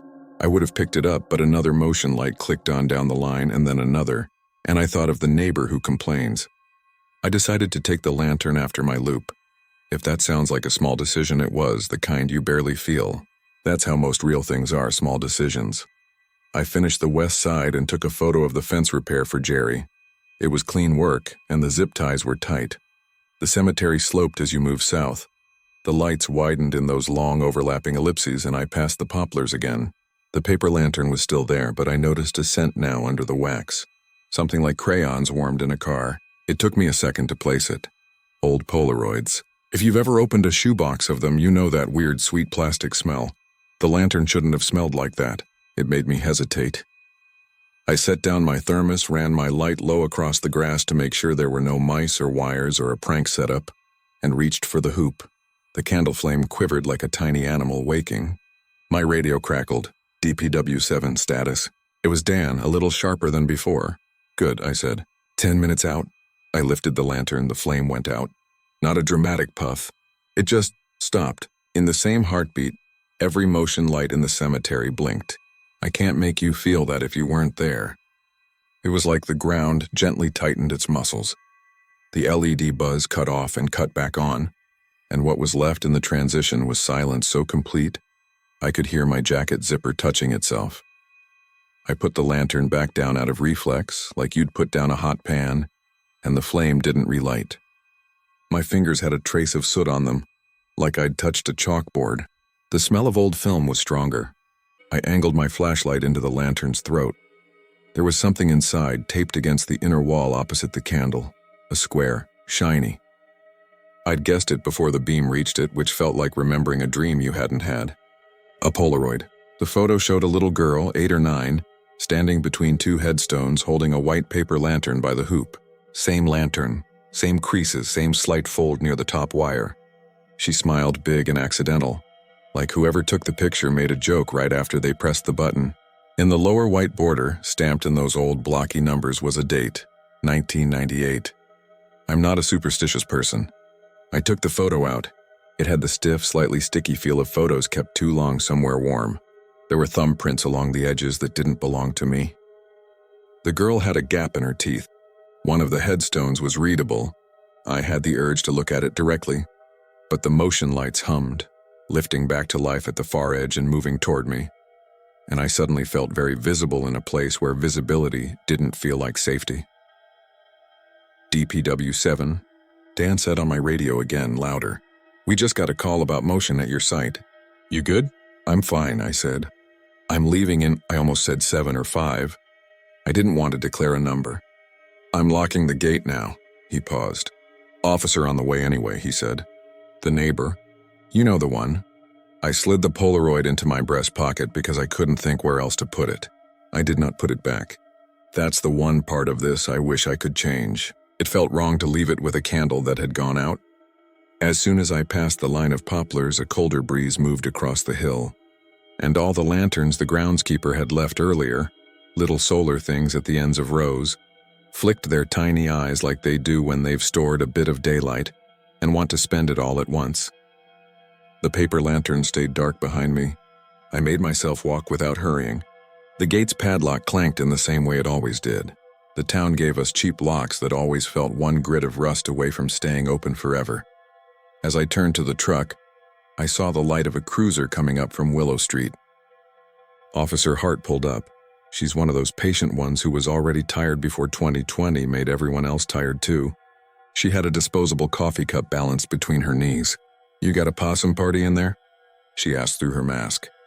Your favorite neighbor called, I said. The motion lights popped once. Power hiccup. She looked past me at the cemetery. All the LEDs were on now in a polite, unbothered way. Okay, I'll do a drive-by, she said. You want me to go in with you? I'm done, she squinted at me. You sure? It was a good question. I didn't feel done. I felt like I had left a room with the TV on mute. The police debrief people say to stick to the mechanical facts. I told her about the lantern because it was mechanical enough. I lifted it, everything blinked, inside was a photo. Someone's messing around, I said. That line had been easy to think. Harder to say. Hart's head tilted. What photo? I took it out of my pocket. It didn't feel like it had warmed to me yet, like it had its own temperature. She held it in her glove. 98, she said, reading the stamp. Weird. That kids section always gets things. You know they found a music box last year? Playing on a windless night. Mr. Harlan swore it was haunted. It had a broken winding key. He wanted us to dust it. She smiled in that quick, small way cops do when they're trying to keep you from spooking yourself. Do you recognize her? I asked. I don't know why I asked. It was a random face, but Oakfield is not a big town. People's faces repeat here. Hart studied it longer than she needed to. No, she said finally, but I know the stones behind her. That's row B, 2 down from the little bronze lamb. She handed the photo back. I'll go look. Want me to take the picture? Keeps it out of your house. I almost gave it to her. I want you to understand that. My hand even changed shape like I'd move it, but something else in me held on. It's okay, I said. I'll leave it with the groundskeeper when she opens. Suit yourself, DPW, Hart said. Happy Halloween. I drove home the long way, past the strip mall with the Dollar King and that empty nail salon whose windows always looked like eyes. Fireworks snapped somewhere thin and hollow. A carved pumpkin on a porch had a surgical mask on it. When I parked in front of Nora's, I sat there a minute with my hands on the wheel and let the truck cool and listen to the ticking. Inside, Nora was on the couch with a blanket in a British show where people renovate farmhouses. She muted it when I came in. "That bad?" she asked. "It was a cemetery," I said. "They're always both the same amount of bad." I didn't tell her about the photograph. Not because I wanted a secret. I just didn't want it to become a story yet. I put my thermos in the sink, looped the radio in the charging cradle, hung my jacket, and when I did, the Polaroid peeped up from my pocket as if it had breathed. I slid it into the stack of mail and coupons on the counter and put the pizza flyer on top of it. I told myself I was doing that to keep it flat. We watched the show. Every time the farmhouse kitchen revealed itself and someone clapped politely, I felt a small itch between my shoulder blades. After midnight, when my eyes felt sandy, I told Nora goodnight and went to my old upstairs room where the wall still had a faint rectangle from the movie posters I'd taken down years ago. On my way, I detoured to the bathroom, and as I passed the kitchen, I saw the mail stack was slightly pushed over like a cat had leaned on it. We don't have a cat. I slept, but the kind of sleep you do when you're trying not to wake up. If you've ever told yourself not to think of something, you know the exact shape of that failure. Around 3, I woke to the distinct sound of our motion light coming on in the backyard. It's one of those that goes chink in its throat first, a little relay clicking, and then the light itself stirs alive. It shines through the cheap blinds and makes slats on the ceiling. That light came on and the house breathed differently. And what I did then, embarrassingly, was hold my breath so I could say I hadn't moved. I told myself it was a raccoon on the fence or wind wobbling the shrub. The light stayed on for a while, long enough for me to think about the way the cemetery lights had flared, and then it clicked off. Around 4:30 it clicked on again and off again, and I fell asleep the second time, like my body finally got to drop its guard. The next morning, Nora was already up, doing her thing where she scrubs the stovetop like a surgeon even though it's clean. There was a sticky ring on the counter where a cup had been.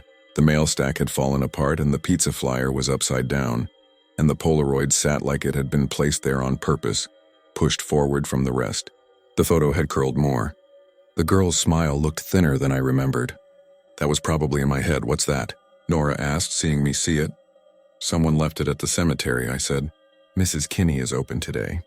I'll drop it to her." Nora took it with 2 fingers like it might leak. "That's creepy." "It's just old," I said. "Everything old is creepy if you catch it off guard." She turned it over.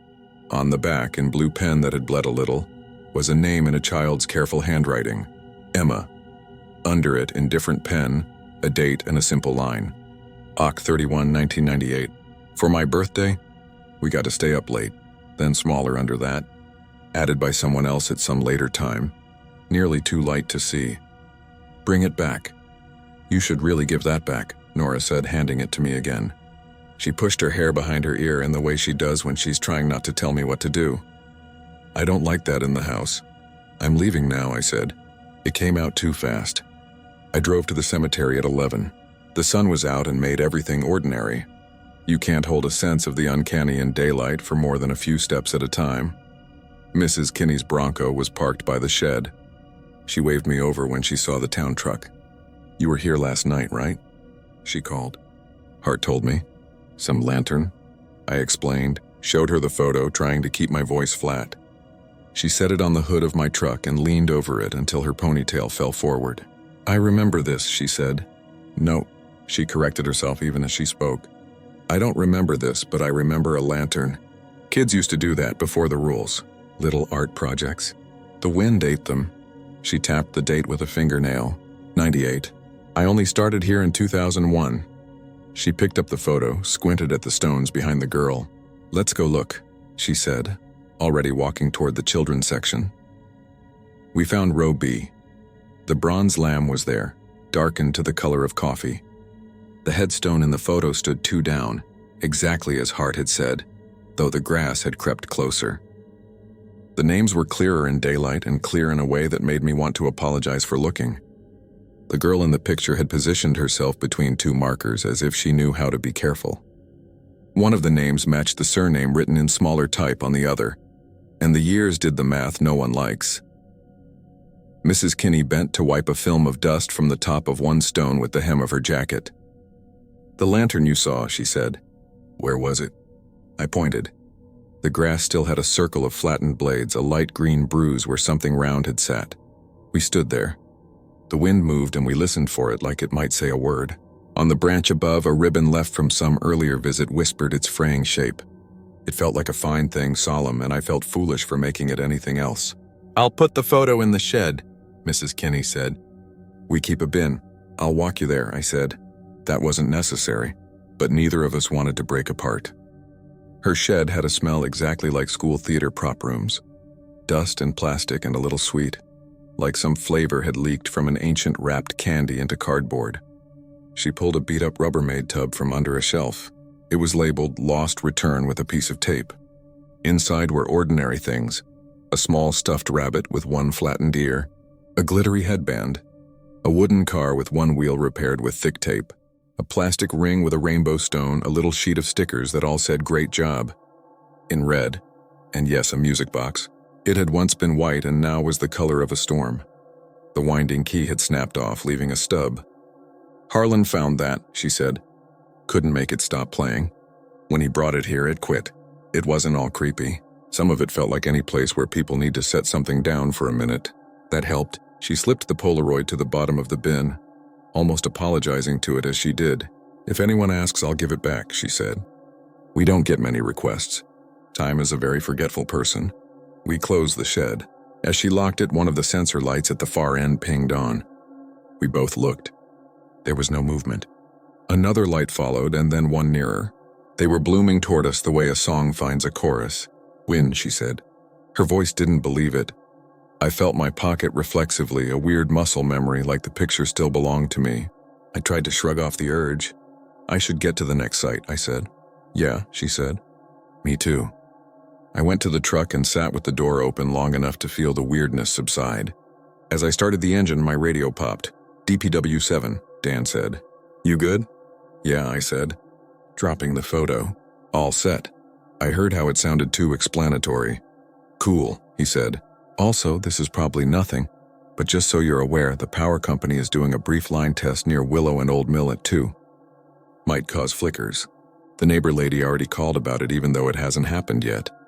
I could picture him rolling his eyes. "So if you get any more cemetery disco, that's your culprit." "Copy," I said. I felt better absurdly. A test.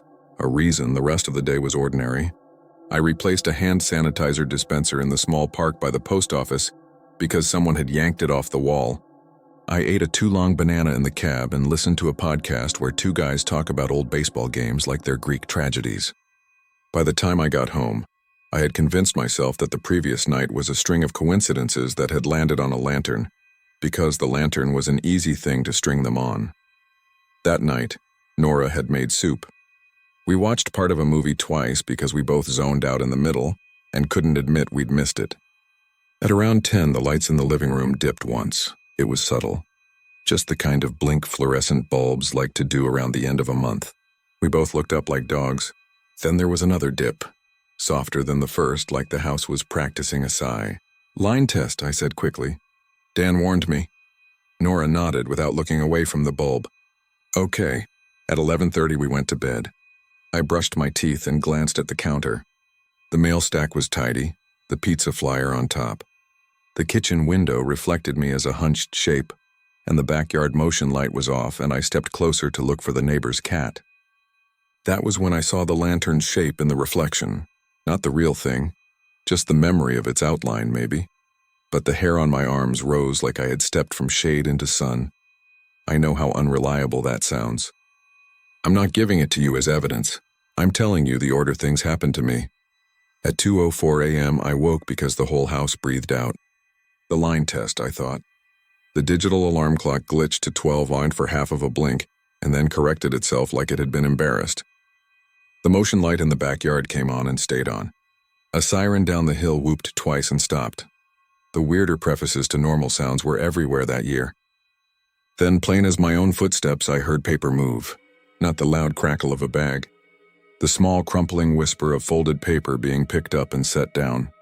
It came from the kitchen. I lay very still and listened to see if the sound was my fear pretending to be something else. It came again. I got up, not quietly. I wanted whatever it was to know I was coming, as if you can negotiate with something by giving it time to leave. I had a stupid thought about how to carry my phone. in my back pocket so if I fell I wouldn't crush it, which made me laugh once under my breath, and the laugh sounded grim. The kitchen was empty of people. The mail stack was not. The top flyer was on the floor 2 feet away from the counter, face down like it had been taken and not wanted. The Polaroid was on top of the rest, but now it lay face down, showing only the bleeding ink that said Emma. I turned it over and put it down again because I did not want my last act to be holding something. The backyard motion light clicked off. The house got quiet in the vacuum way we all learned to recognize during that year. When quiet could mean calm or it could mean something had stopped working. I stood there until my legs felt dumb. I went to bed and slept wrong and woke with a shoulder ache. I didn't mention the kitchen noise to Nora because it would turn into an argument about whether to throw the photo away. And I was offended by the idea of throwing it away, and I didn't know why. I went to work. Jerry was doing inventory and squinting like numbers are written in a language he hates. The neighbor called again overnight, he said. Said the whole cemetery flashed at 2:05. Hart checked. Nothing. The power company told her about the test. She doesn't care. I kept my face blank.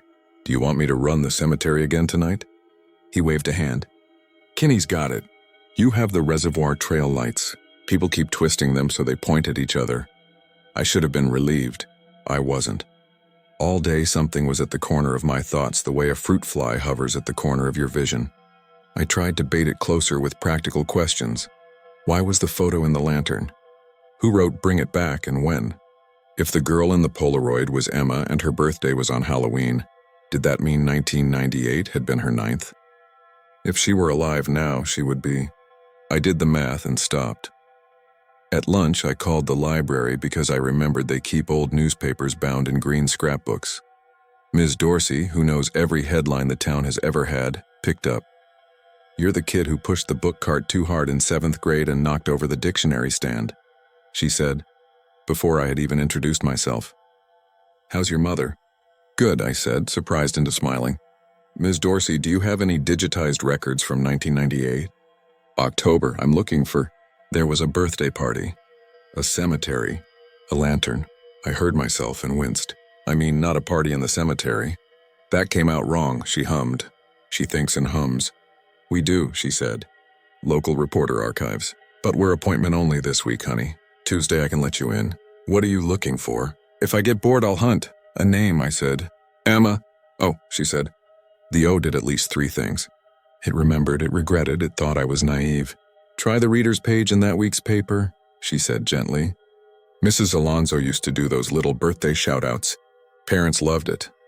I had to wait for Tuesday, and in between there was Monday night.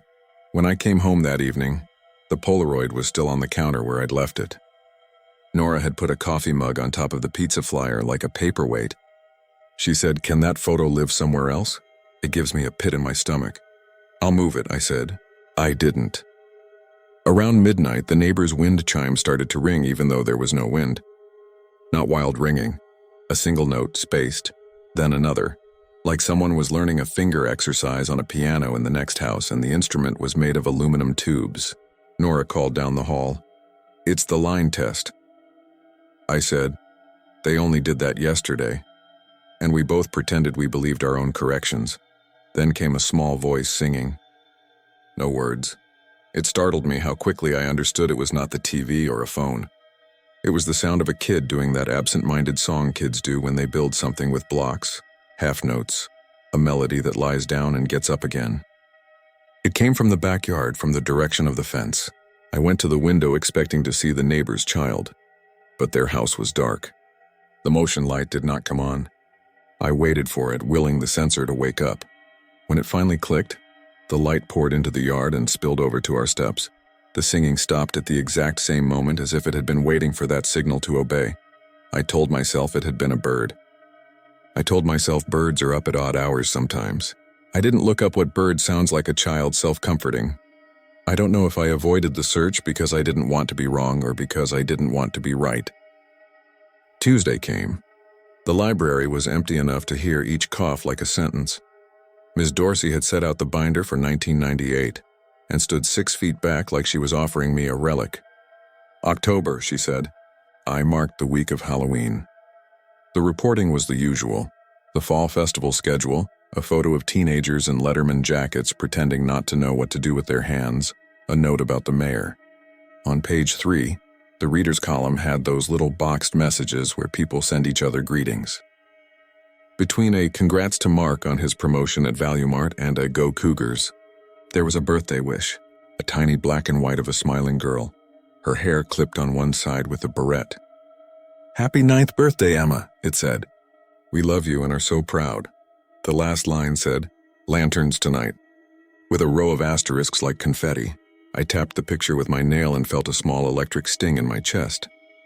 Ms. Dorsey, standing respectful distance away, said softly, "She died the next year. Car accident on County 7. I didn't want to have that information. I couldn't unknow it." The story in my head moved a step ahead of me and turned around and showed me what it was going to be like from now on. When I got home, I told Nora some of it. I left out the singing because I didn't have energy for the look I'd get. She listened with the tight mouth she has when she's trying to keep me from seeing how worried she is. "So what do we do?" she asked. "Throw it away? Light it on fire?" "No," I said, and surprised myself with how strong it came out. "We bring it back. Tonight?" she asked. She didn't want me to say yes. "Tonight," I said. At dusk, I put the Polaroid in an envelope like that would protect it from misunderstanding. Nora came with me because even when she doesn't believe me, she believes me. The cemetery was softer in the evening than at night. The air had that cold then warm then cold layering that fooled your skin. We parked outside because Hart had said they were keeping the gate locked earlier to keep out groups. We climbed the fence in that careful way you do when you're pretending you're still the kind of person who climbs fences well. Nora begrudged the whole thing with every step, but she didn't actually say no. In the children's section, someone had left a little string of battery tea lights in a curve around 2 stones. They were yellow like small fruit. I found row B and the lamb. The flattened circle in the grass where the lantern had been sat there patiently like it had not moved since. I knelt and set the envelope down. The grass tickled my wrists. I said, not loudly, "I'm bringing it back." Nora stood with her arms crossed, watching me like she watches people on home renovation shows knock down a wall, skeptical but ready to be impressed if something miraculous happens. A wind went through the poplars and shook the leaf trash that hung near the ends. The motion lights did not come on. That felt like grace. The battery tea lights kept their slow, cheap glow. I waited for the feeling of something done. It did not arrive. That might be because it's a fake feeling to expect, but I wanted it anyway. On our way back to the fence, we met Mrs. Kinney coming up the path from the shed, jangling keys. "Hey," she said. "We're supposed to owe." She saw my face and looked over my shoulder at where we'd been. "You brought something." "It's where it was supposed to be," I said, feeling silly and solemn at once. "Good," she said. She nodded like I had handed in a form. "Would you two do me a favor? The sensor by the north gate, it keeps catching the tree shadow. Would you mind giving it a thump?" We walked with her. The small talk felt ceremonial. When we got to the gate, Nora turned and said, "We should go. This place is going to make a believer out of me, and I don't want that label." We went home. We watched another show. We turned off lights. In the middle of the night, the backyard motion sensor clicked and settled. The neighbor's wind chimes did not ring. I slept, which is a kind of belief too. You want me to say it ended there? It didn't. Ending there would make it feel like we'd solved a puzzle by putting a picture in a bin and taking it back out again. If all it took to make the world right was returning what we borrowed, the world would be a different shape. 2 weeks later, Dan sent me a link to a neighborhood app thread with the caption, "You cursed us, man." The thread was about the cemetery lights. Several people had posted grainy phone videos of the LEDs blinking in a wave around 2 in the morning. Everyone had a theory. Bats, vandals, 5G, the wave of a lawn sprinkler, which made me laugh until I realized it looked like that a little on video. One person, username Withy Windles, which I recognized from an earlier fight about recycling bins, posted a photo of a paper lantern sitting low among the stones. The caption said, "Whoever left this, please come get it. My dog won't go near the fence anymore." It was a different lantern. Not white, pale blue, printed with little stars. Same shape, same hoop. The thread chewed that for a day. Then Ms. Dorsey's son posted a comment that said simply, "Some families do this. Please be kind." The comment slowed. The neighbor lady posted another video, and the lights blinked again in that same once-all-together way, and she wrote, "It's like the whole place exhaled. People liked that line all up and down the thread because it made them feel like a poet to press the heart. I went that evening and walked the children's section again. The envelope I had left was gone. The grass had sprung back. A little girl's rain boot stood between two stones like someone had set it down to see if it would stand on its own. I didn't touch it. As I was leaving, I heard humming again. This time it was the kind of hum adults do when they don't want to sing. I turned and saw a woman, maybe late 30s, standing by the poplars with her mask pulled down under her chin and a grocery bag in her hand. When she saw me, she pushed the mask back up quickly and said, I'm leaving this." She lifted the bag like she had to prove its harmlessness. I could see a lantern's wire hoop poking from the top, and a coil of tea lights shoved in beside it. She stood there like she wanted to ask me permission. I nodded because sometimes all people want is for someone who looks official to nod while they do the thing. "You know these make the lights mad?" I said, trying to smile. She smiled with half her mouth. "Everything sets things off this year," she said. She walked past me softly. She was alone, but there was that shape next to her some people have, invisible and the size of who they miss.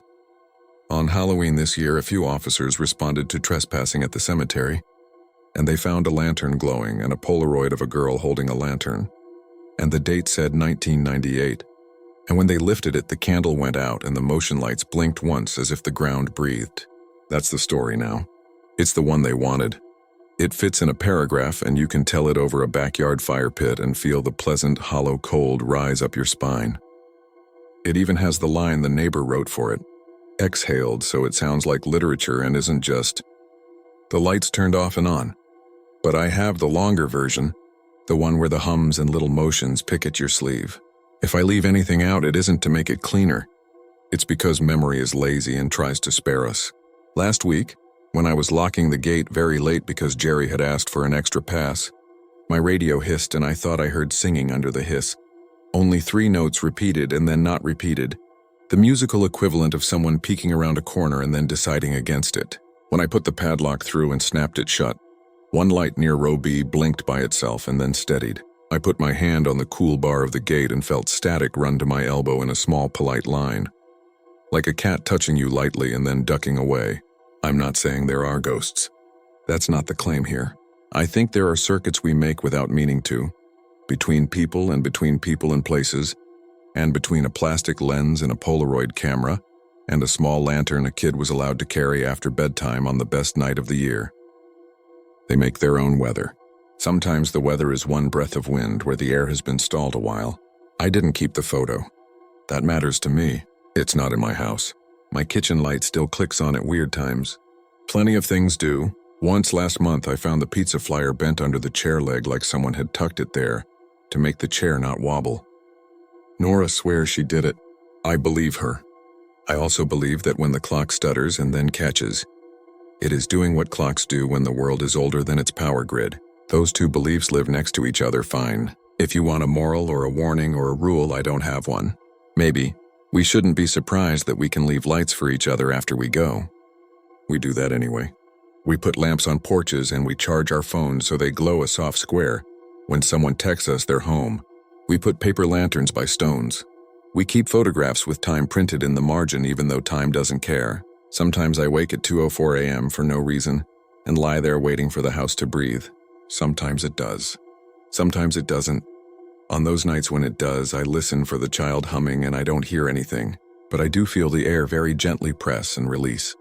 Like someone small is adjusting their grip on a handle they have been allowed to hold for a long moment before being asked, very kindly, to give it back.